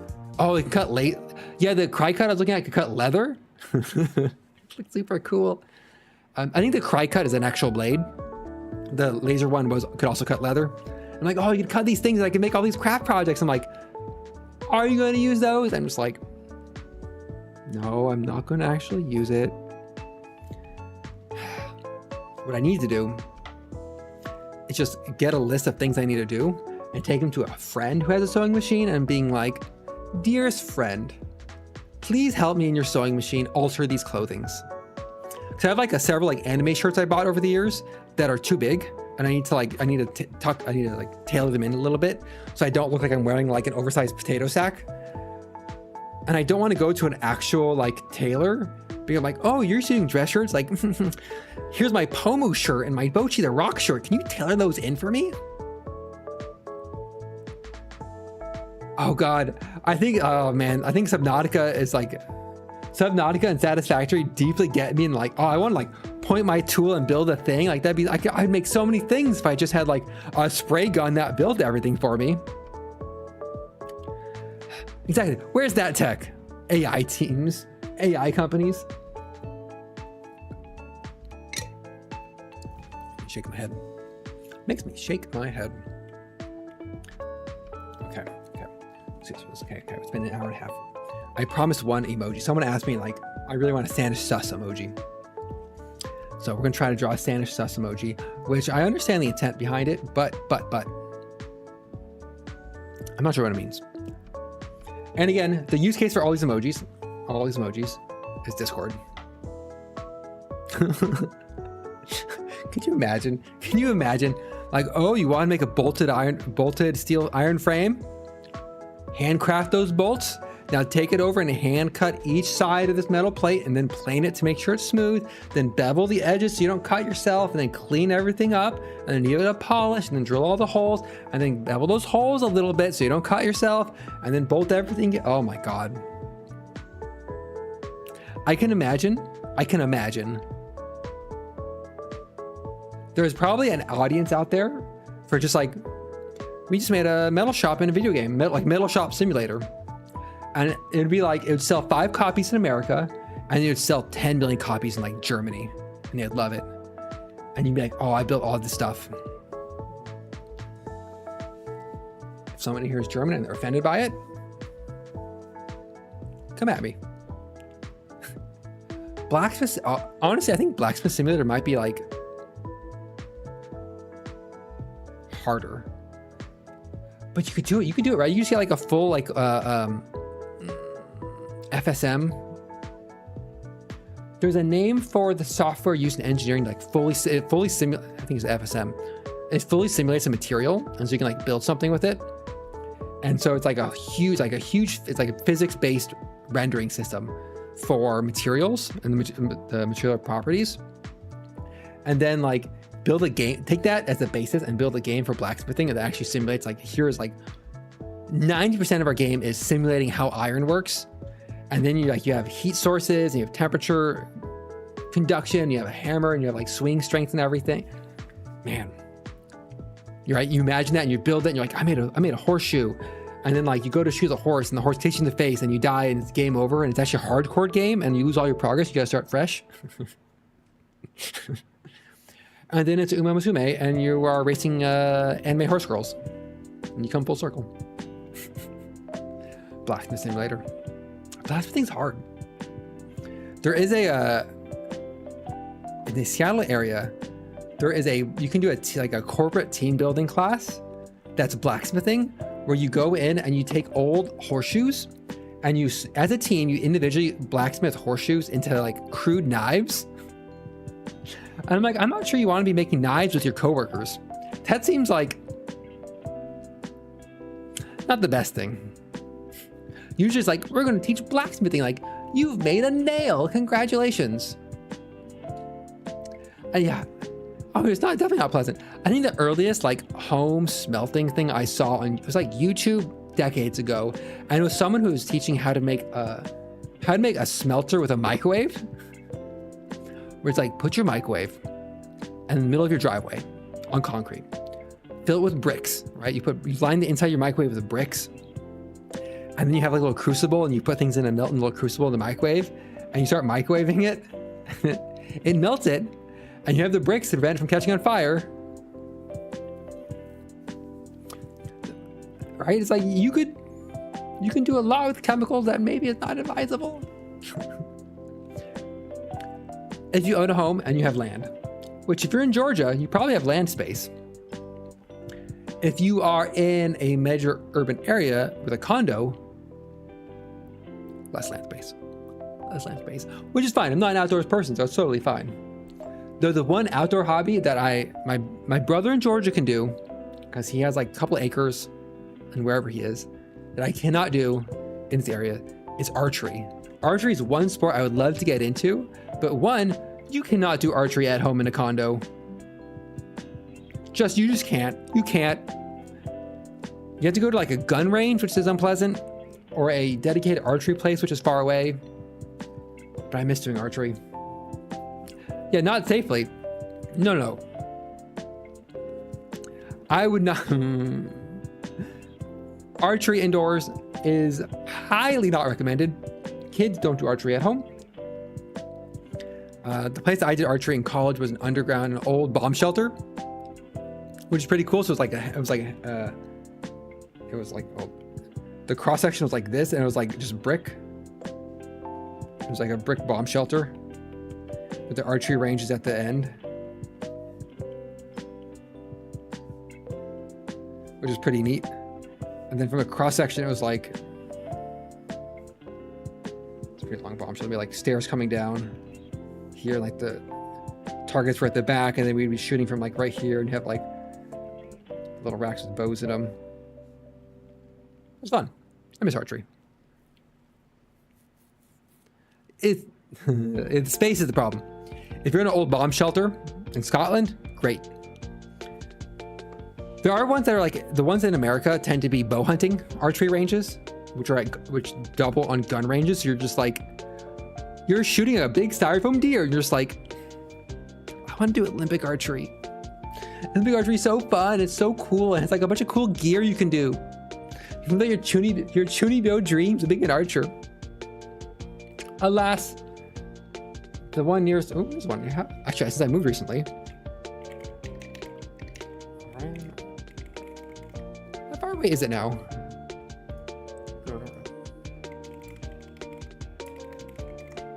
I'm on the other side of a lake, so I moved across the lake. So there's one less bridge between me and this place. It is 30 minutes away. Woof. That 30 minutes isn't so bad. Yeah, I did full. It was full recurve Olympic archery. The recurve bow. So it was the you had the recurve bow. You had the counterweight. You had the like the sight on it. Sight, counterweight. Knock point. I think that was it. It was just a.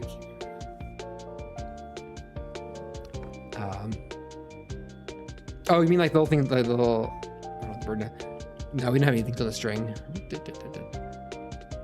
They're just the sight, the counterweight, and I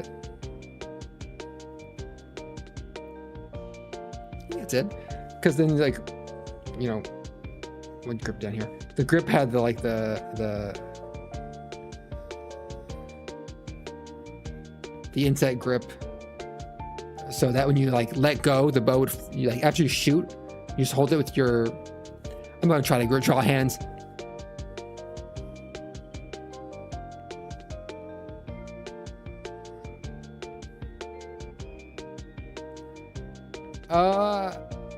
No, so like for recurve, you have like a grip, like the actual hand grip is like shaped a little bit. It's not just like a longbow where it's like longbow's just like straight down with like the little wrap on it.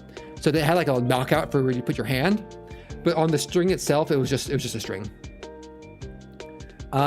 Modern compounds have the you clip onto the string, and so your fingers aren't touching the string of a modern compound bow, and you have like a little trigger release. Whisker holder. Let me look this up. Whisker holder.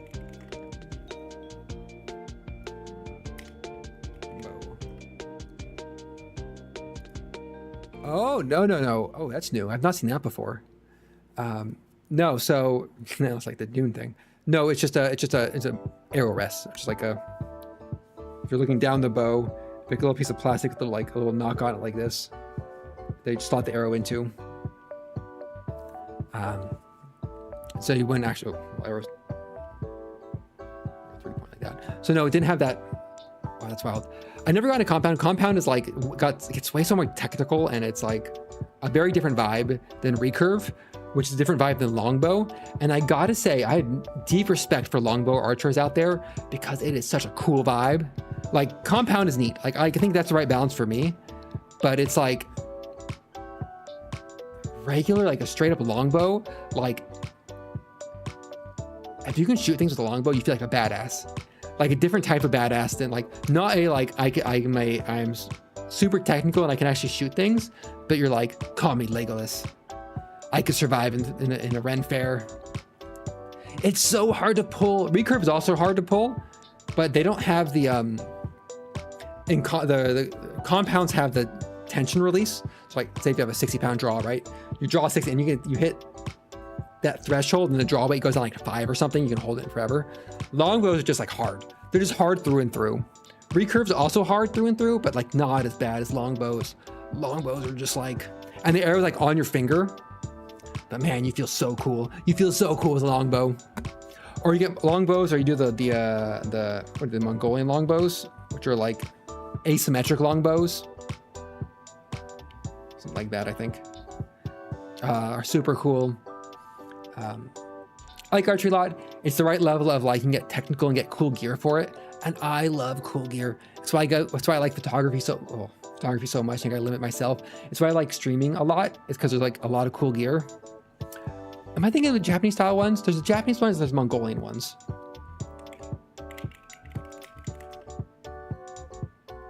The Japanese ones are just long. They're just like,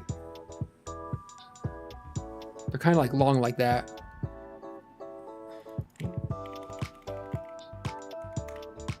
The Mongolian ones are, they're weird.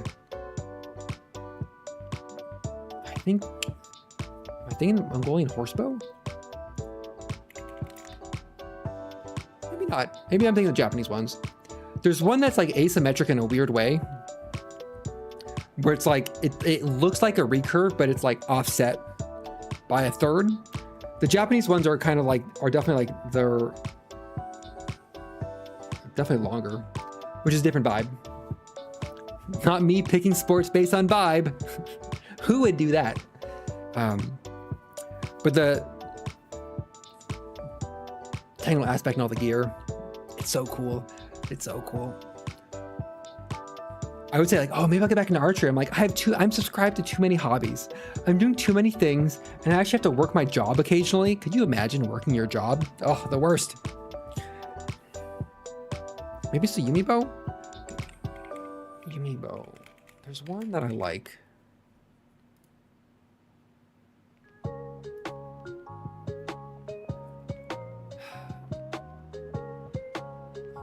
That might be it. It might be the Yumi bow. Because that's definitely the Japanese style one.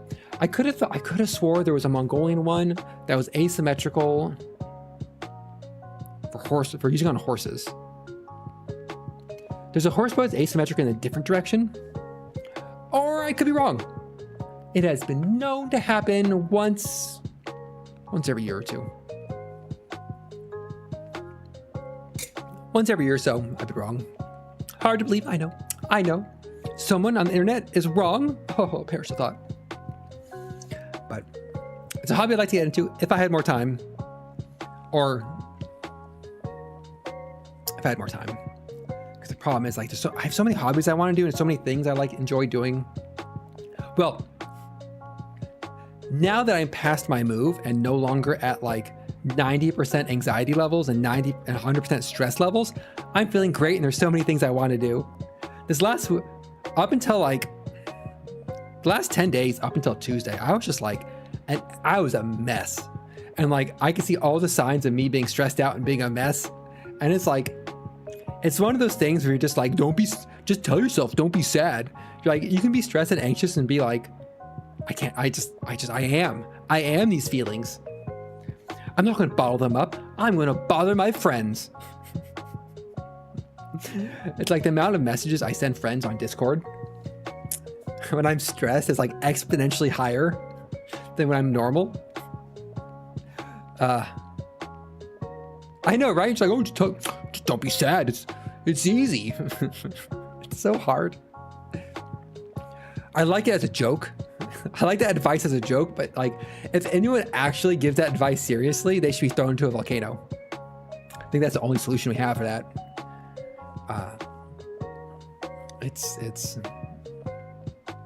Yeah. For me, it's like looking at the signs. I've gotten better over the years at identifying of like, oh, I am depressed right now, or I am sad right now, or I'm stressed. Oh, dire horsebow. Dire horse bow. Oh, what the heck? Now we're cooking. Now we're cooking with bows. I'm gonna draw this. So this bow is. It's got a little flare at the end here. Imagine going to the Ren Fair. Oh no, that goes straight. Got a string. The handles, the grip's right here. Got a little flare. I'm not just going to have the like little thing up here. Nice dire horse bow. Perfect. I wouldn't want to run into a dire horse.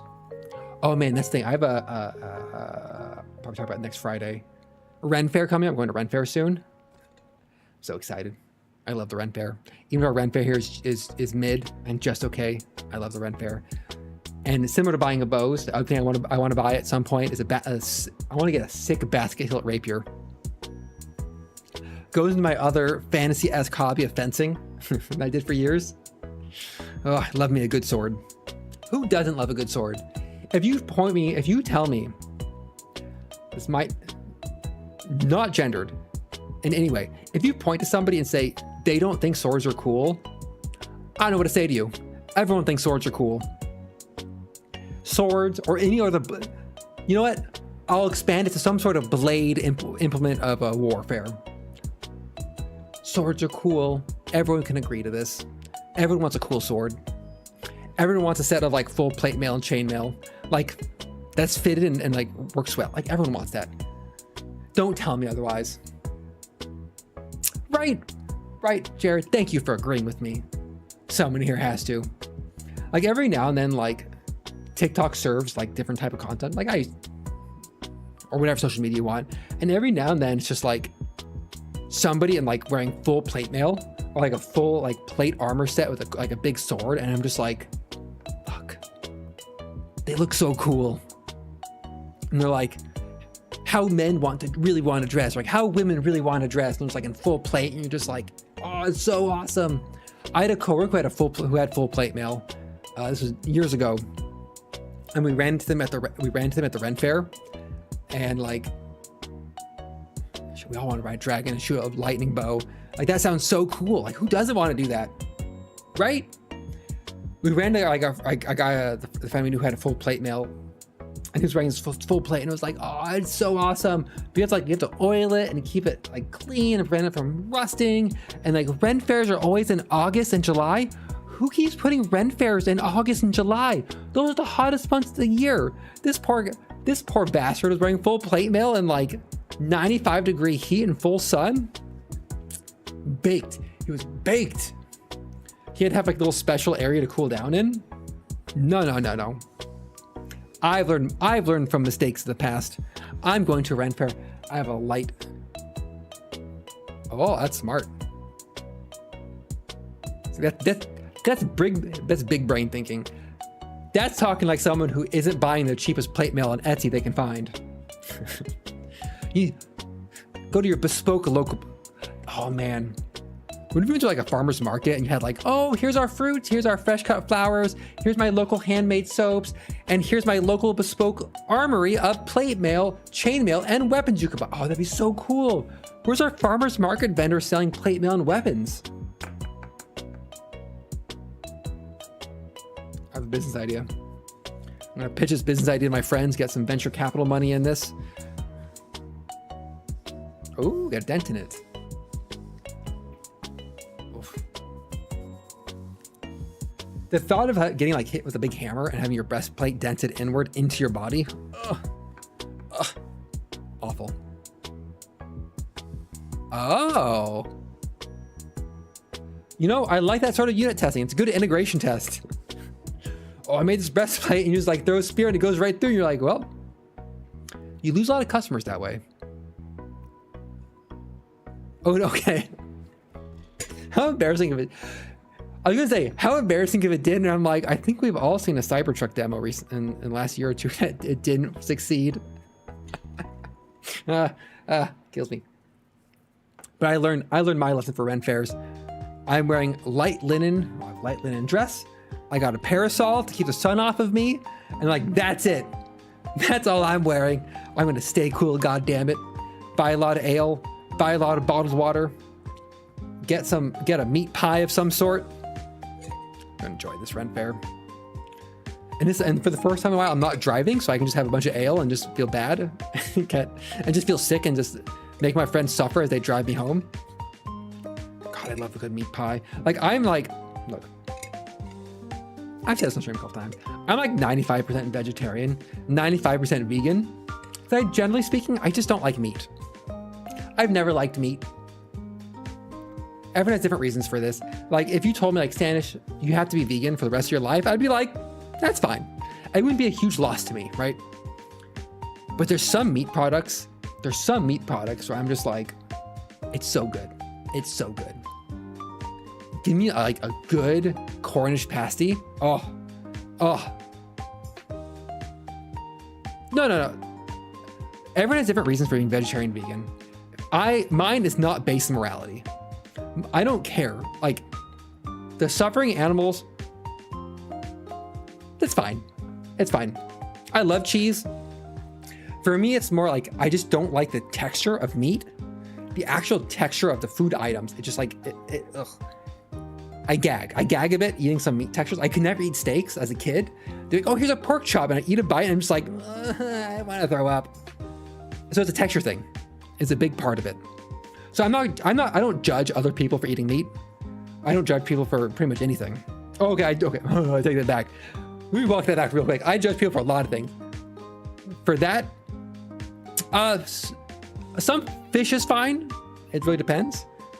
The things that I eat, the things that like I would miss if I had to give up meat entirely: Cornish pasties, meat pies, like a carnitas or like chorizo burrito. Oh, like that's the list. That's the list right there. Those things, like, I would be sad to lose those from my life. Everything else, meh. I can take it or leave it. I tried a beef hamburger the other day, like 2 days ago for the first time in like a year or so. Didn't care for it. Honestly, it's like, how do I say this? I haven't nailed down exactly what it is. I think if there's anything like tendony or bone-like or like inconsistent in the texture, I suppose you could say, that really grosses me out. Like, I could do ground beef is fine. Like chorizo's great. I could do a hot dog, that's fine. But if there's anything like any sort of like inconsistent meat texture in there, oh, it just hits me in a bad way. And I just don't like it. Sausage is hit or miss. Sometimes sausage is great and fine and wonderful. Other times, like, it really depends how the sausage is ground, if I'm being honest. And it's a shame because like some meat like tastes really good. Like, don't get me wrong, like, it's not a flavor thing, but I do it mostly because I just don't like it. And like the environmental considerations, like those are the main reasons I don't generally eat much meat. But I'm also into like reducing consumption by like 95%, 90%, good enough, right? Like if you eat like a chorizo burrito every now and then, whatever, man, it's fine. Growing up, my brother would hunt, and one time he got us some boar venison sausage. He killed, dressed and everything, and brought it. We had a place nearby with the sketchiest name ever, called just like Bob's Custom Meats. I love the sign.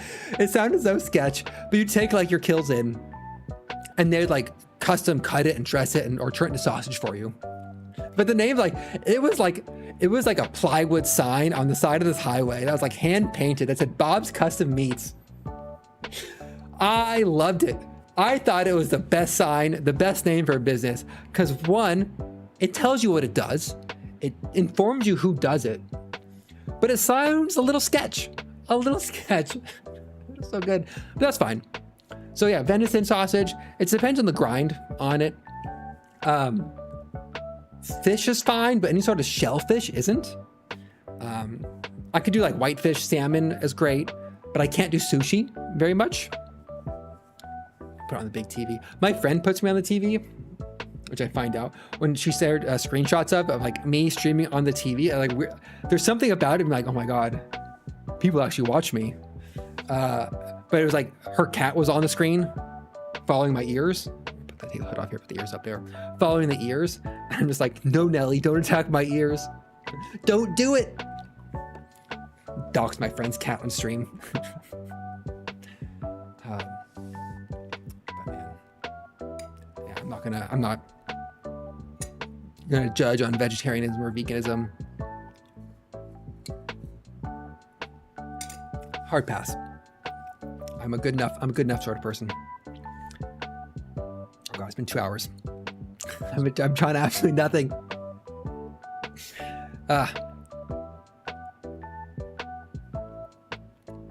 Hopefully Nelly will love my oh, I'm the tablet. Put my ears away. Put those ears away. This is a chatting stream. Hopefully Nelly likes when I get around to it, which might be this weekend. I can hope. When I start commissioning Santa's 2.0 model, hopefully Nelly still loves. I think they move when I blink. Let me go back to it. I can go back to it. They're rigged for whenever I blink, they move.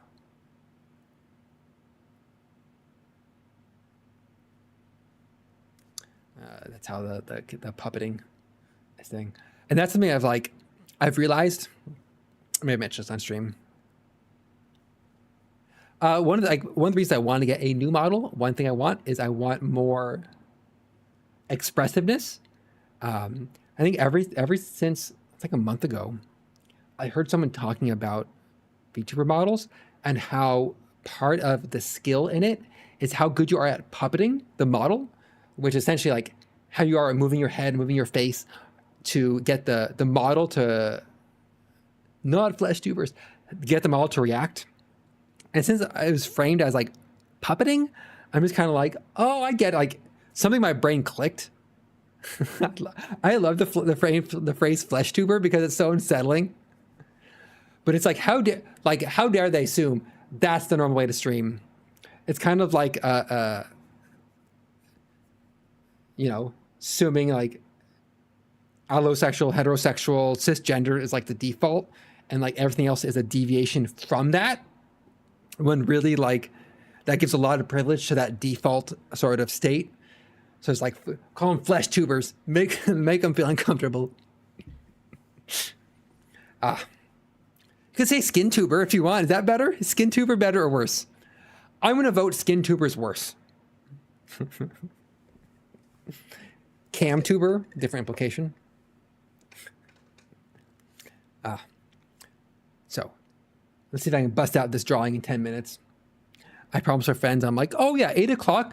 I'd be ready to play video games and finals at 8 o'clock. Oh, sure. I could definitely eat dinner, watch an anime, wrap up by then. And I'm just like, oh no, I've been talking nonstop for 2 hours. Skin Tubers does sound like an Only Fox this stream. Hey, I made a membership only section in my Discord server, which I need to actually open up one day to for people to join. Aside from friends from different private Discords. Apparently the thing to do is you put in like your has my desktop audio been muted this whole time? God damn it, no one said anything. Maybe I accidentally muted it. I'm just accidentally muted it. Oh, probably when I was pressing this button, I might have muted it. My audio's every bad. Please tell me gently in a kind way. Oh, this place is going to end soon. It's fine. Skin tuber, flesh tuber. Oh, the thing to do I've seen is like, okay. When I press the hood off button with my pen, I have a desktop audio mute button here. On my little stream deck that accidentally pushed the pen. Whew, thank God. I'm like, was I muted for 2 hours? No background music? I mean, I have cheerful background music. It's fine for me. Skin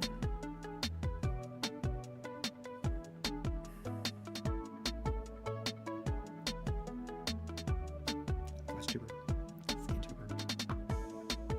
I was talking, it's fine. I was going to say something and I just like fully blanked on it. Must not have been very important. Anyway, Jared. I was going to say about it is, no, it's not. Start my playlist here.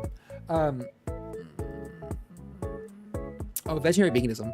I've known people who are very adamant and religious and kind of like zealots about it. Zealot might be a strong word.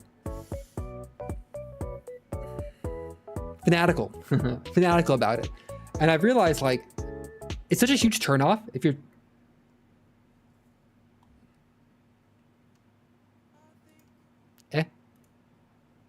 buffering. Oh, did I lose the internet?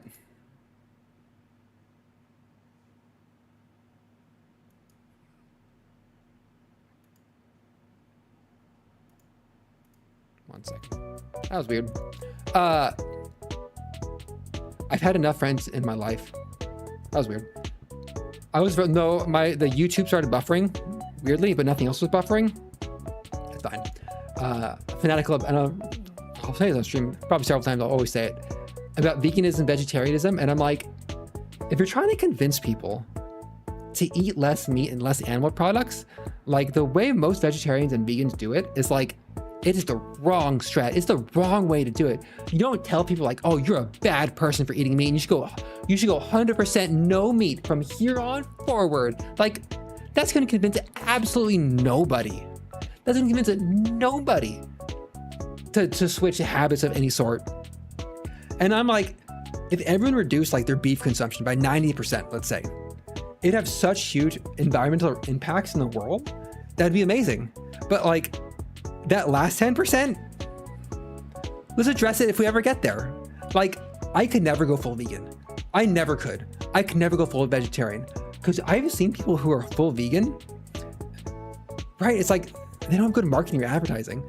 And it's like, oh, I can't go to any of these restaurants because like this Thai restaurant uses fish oil in their pad Thai. I can't go there. I'm just like,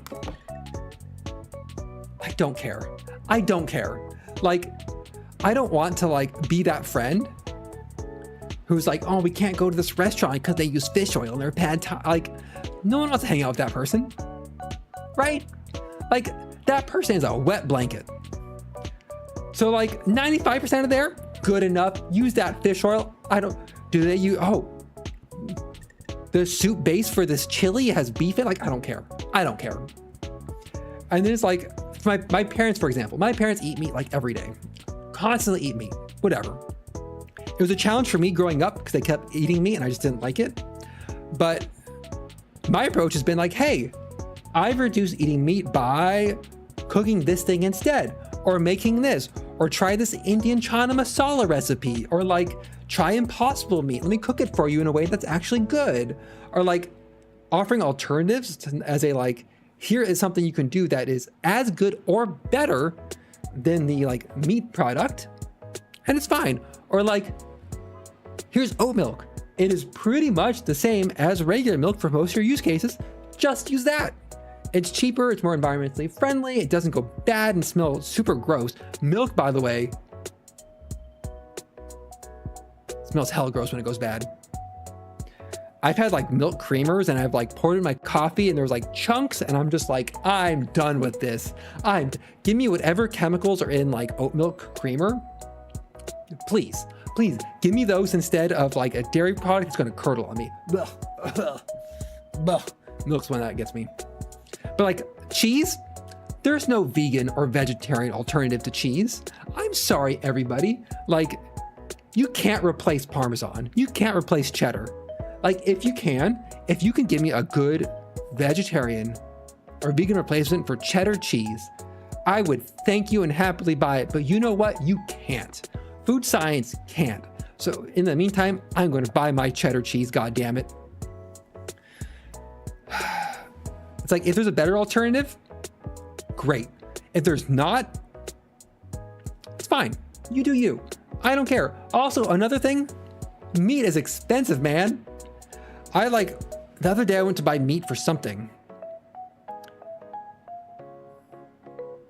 Yeah, right. The fats are a problem. Like, exactly. There's always a problem. Like, if the oat milk, for me, oat milk, full sub for milk. Easy.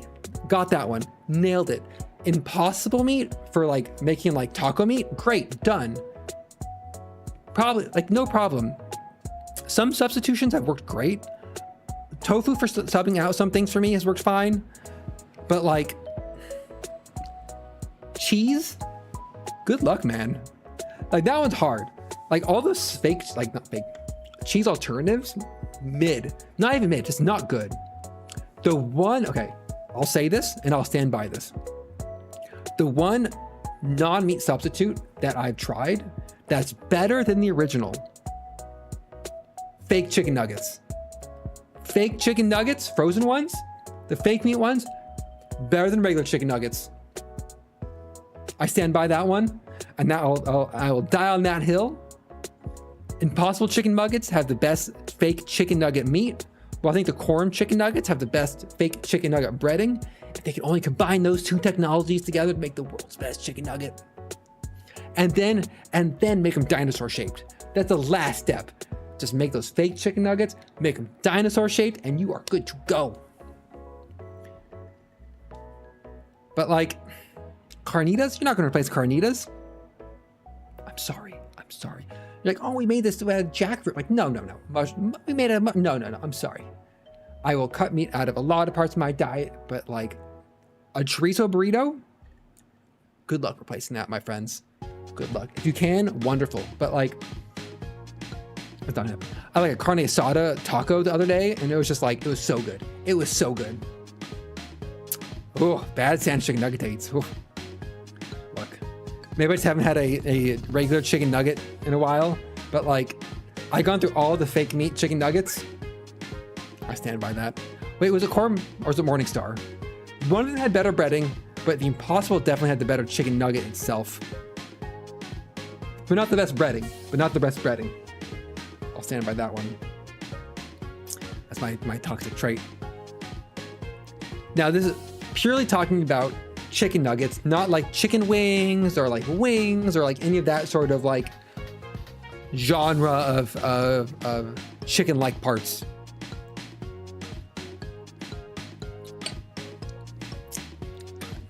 Chicken nugget. I was heavy on a chicken nugget diet for a while. What's there tonight? Chicken nuggets ketchup.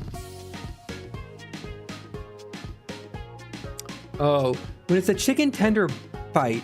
So I think the chicken tenders are more of like, they're actually a piece of chicken meat. So it's like actually like meat grain, for a better word, in them, right? Like, are those closer to like like a chicken strip order you'd get? If so, yeah. So that's a different category. That's a different food category. That's like actual like chicken breast meat that's been deep fried or fried in different ways. Chicken strips are different. This is solely for like, yeah, this is solely talking about like McDonald's ground chicken bits that has no discernible actual real texture. Like that's the genre I'm talking about here. Because yeah, when you get to like the actual like enjoyment with the texture of the muscle fibers, the muscle fibers and like the grain of the meat. I like, for some reason, the word grain, as if it's like a wood grain, just appeals to me in some way I can't quite place. Replicating that with any of the fake meat alternatives, I think is still kind of like not there yet. Which gets the whole like, would you eat lab-grown meat? And you're just like, absolutely, I'd eat lab-grown meat. My God, of course I eat lab-grown meat. If the texture wasn't weird.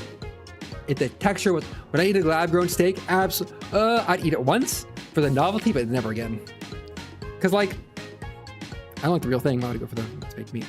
But then everyone's like, oh, we want to go to like a steakhouse. And you look at steak prices and you're like, $55 for a steak. And you're like, oh, I'll have the salad or the pasta at $19. $19? That's so expensive now. Why is food so expensive? I saw someone recently did a local pho price inflation and was like, well, it used to be like $4.50 is now $12. And you're just like, oh, I'm dying inside. All right, I'm gonna draw some sus. So sus emoji. So the bust this out real quick. The one sus emoji is like two eyes. Two eyes and then like a,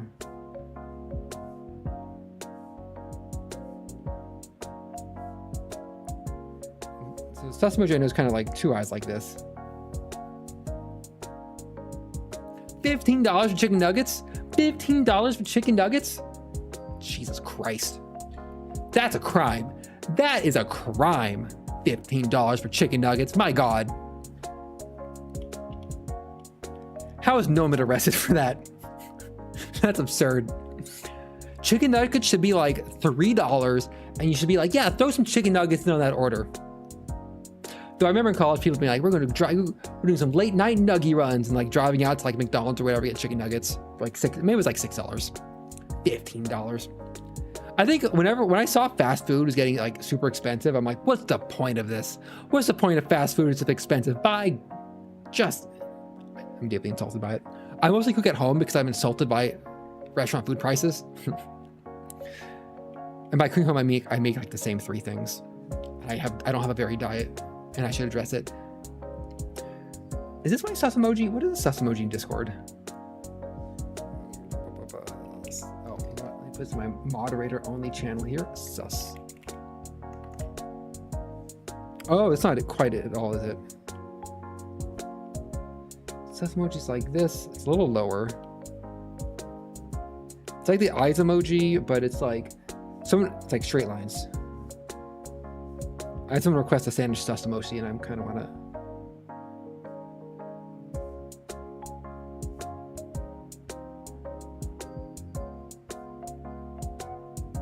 kind of like this. There you go. That's better. There we go. I got that drawn. So how to make this a sandwich sus emoji? Well, let's see. They're going to shrink down. So we shrink this down. Okay, you know, set that aside. Set that aside. Set that aside here. Let's draw a sandwich emoji face. We're gonna go.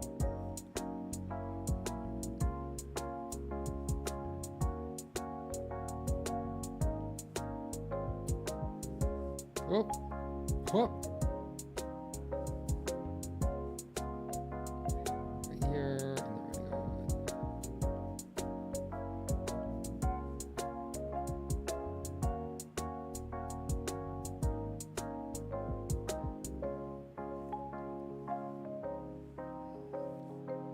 And then we're gonna This is really bad.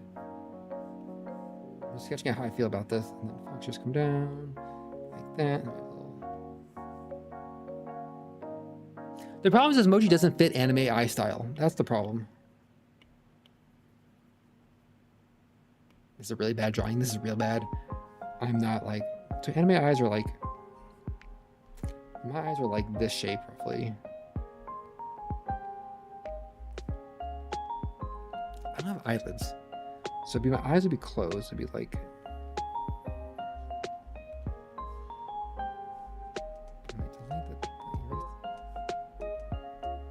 oh, okay, I think I got it. It'd be like,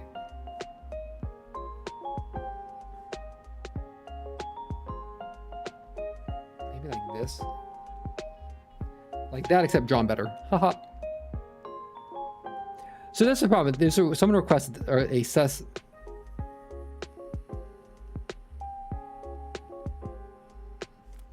There's a particular Discord emoji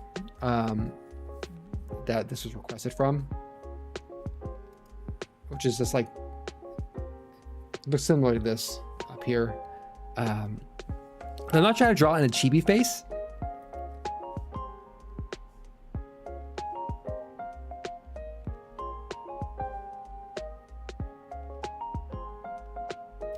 Honestly, this is probably why I saw it for 2 hours. Haha. Haha. Oh. Might not get much drawing done today. Draw my ears correctly.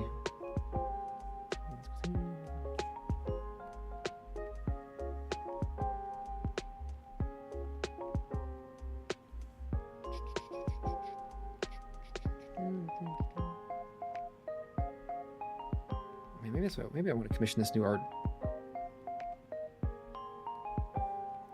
The problem is, commissioning a new model costs money. I'm like, I just spent a lot of money buying a condo. Do I want to buy? It's spend several $1,000s on a new model. And I'm like, yes, I do. Yes, I do. It brings joy. It sparks joy in life. Oh God, this drawing is absolutely...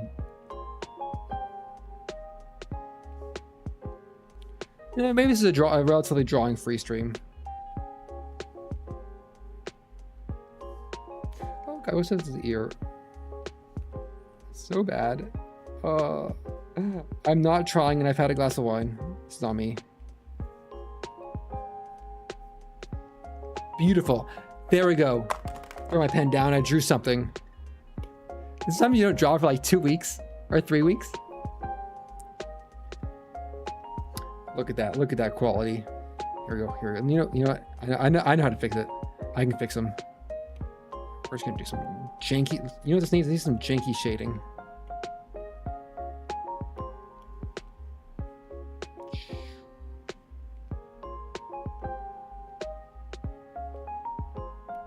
Here we go. We got this. We're cooking. Beautiful. So this is coming out perfect, everybody. I'm putting a lot of effort into this. There we go. Bam. Ooh, okay, yeah, smirk, good idea. Take that in there. Go back to my regular pen.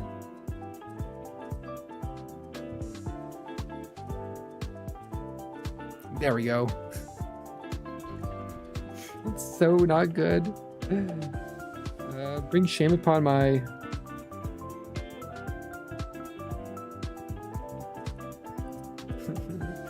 Oof.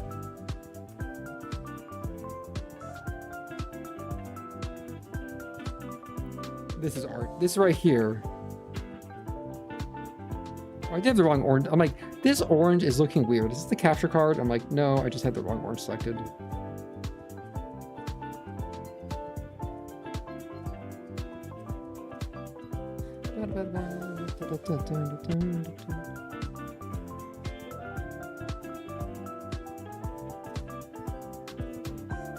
I rarely actually get my ear tips correctly. Like on my emote, on my bam, bam. so sad. Oh, why do I look so bad? Okay, no. I know why I look bad because I just spent all of 30 seconds drawing this. We never have to talk about this again. I think that's an important lesson here. I think it is a sign. I got my drawing done. I got my chatting done. I moved to my new condo. My streaming schedule should be more on the regular going forward. I hope, I plan, I dream. I hope, again. I say that, but I'll be out for a week in August for adult summer camp. And then I'll stream more Factorio as things come in. Yeah, essentially I'm wrapping up. We're ending the stream soon. Thank you all for joining. I have Factorio on Sunday at 10 a.m. Pacific time. Factorio, where we continue on. I was hunting for oil. I'm hunting for oil. It's my last Factorio task as we make progress towards the end, which will then eventually roll into RimWorld, Space Age. I enjoyed myself. I hope everyone else enjoyed themselves. If not, well, you could have left. I had fun. Thank Jared and Trip for chatting. Always enjoy it. Always appreciate it. It's always nice to talk to people out there. Otherwise, I'm just talking to myself in my apartment, which is fine. For the most part. Beautiful. See, equivalent quality between these two. Yeah, I hope everyone has a great Friday evening, great rest of Friday, a great fun weekend, and hopefully I will see everybody the next time I stream. With that, bid you adieu. Bye-bye, everybody.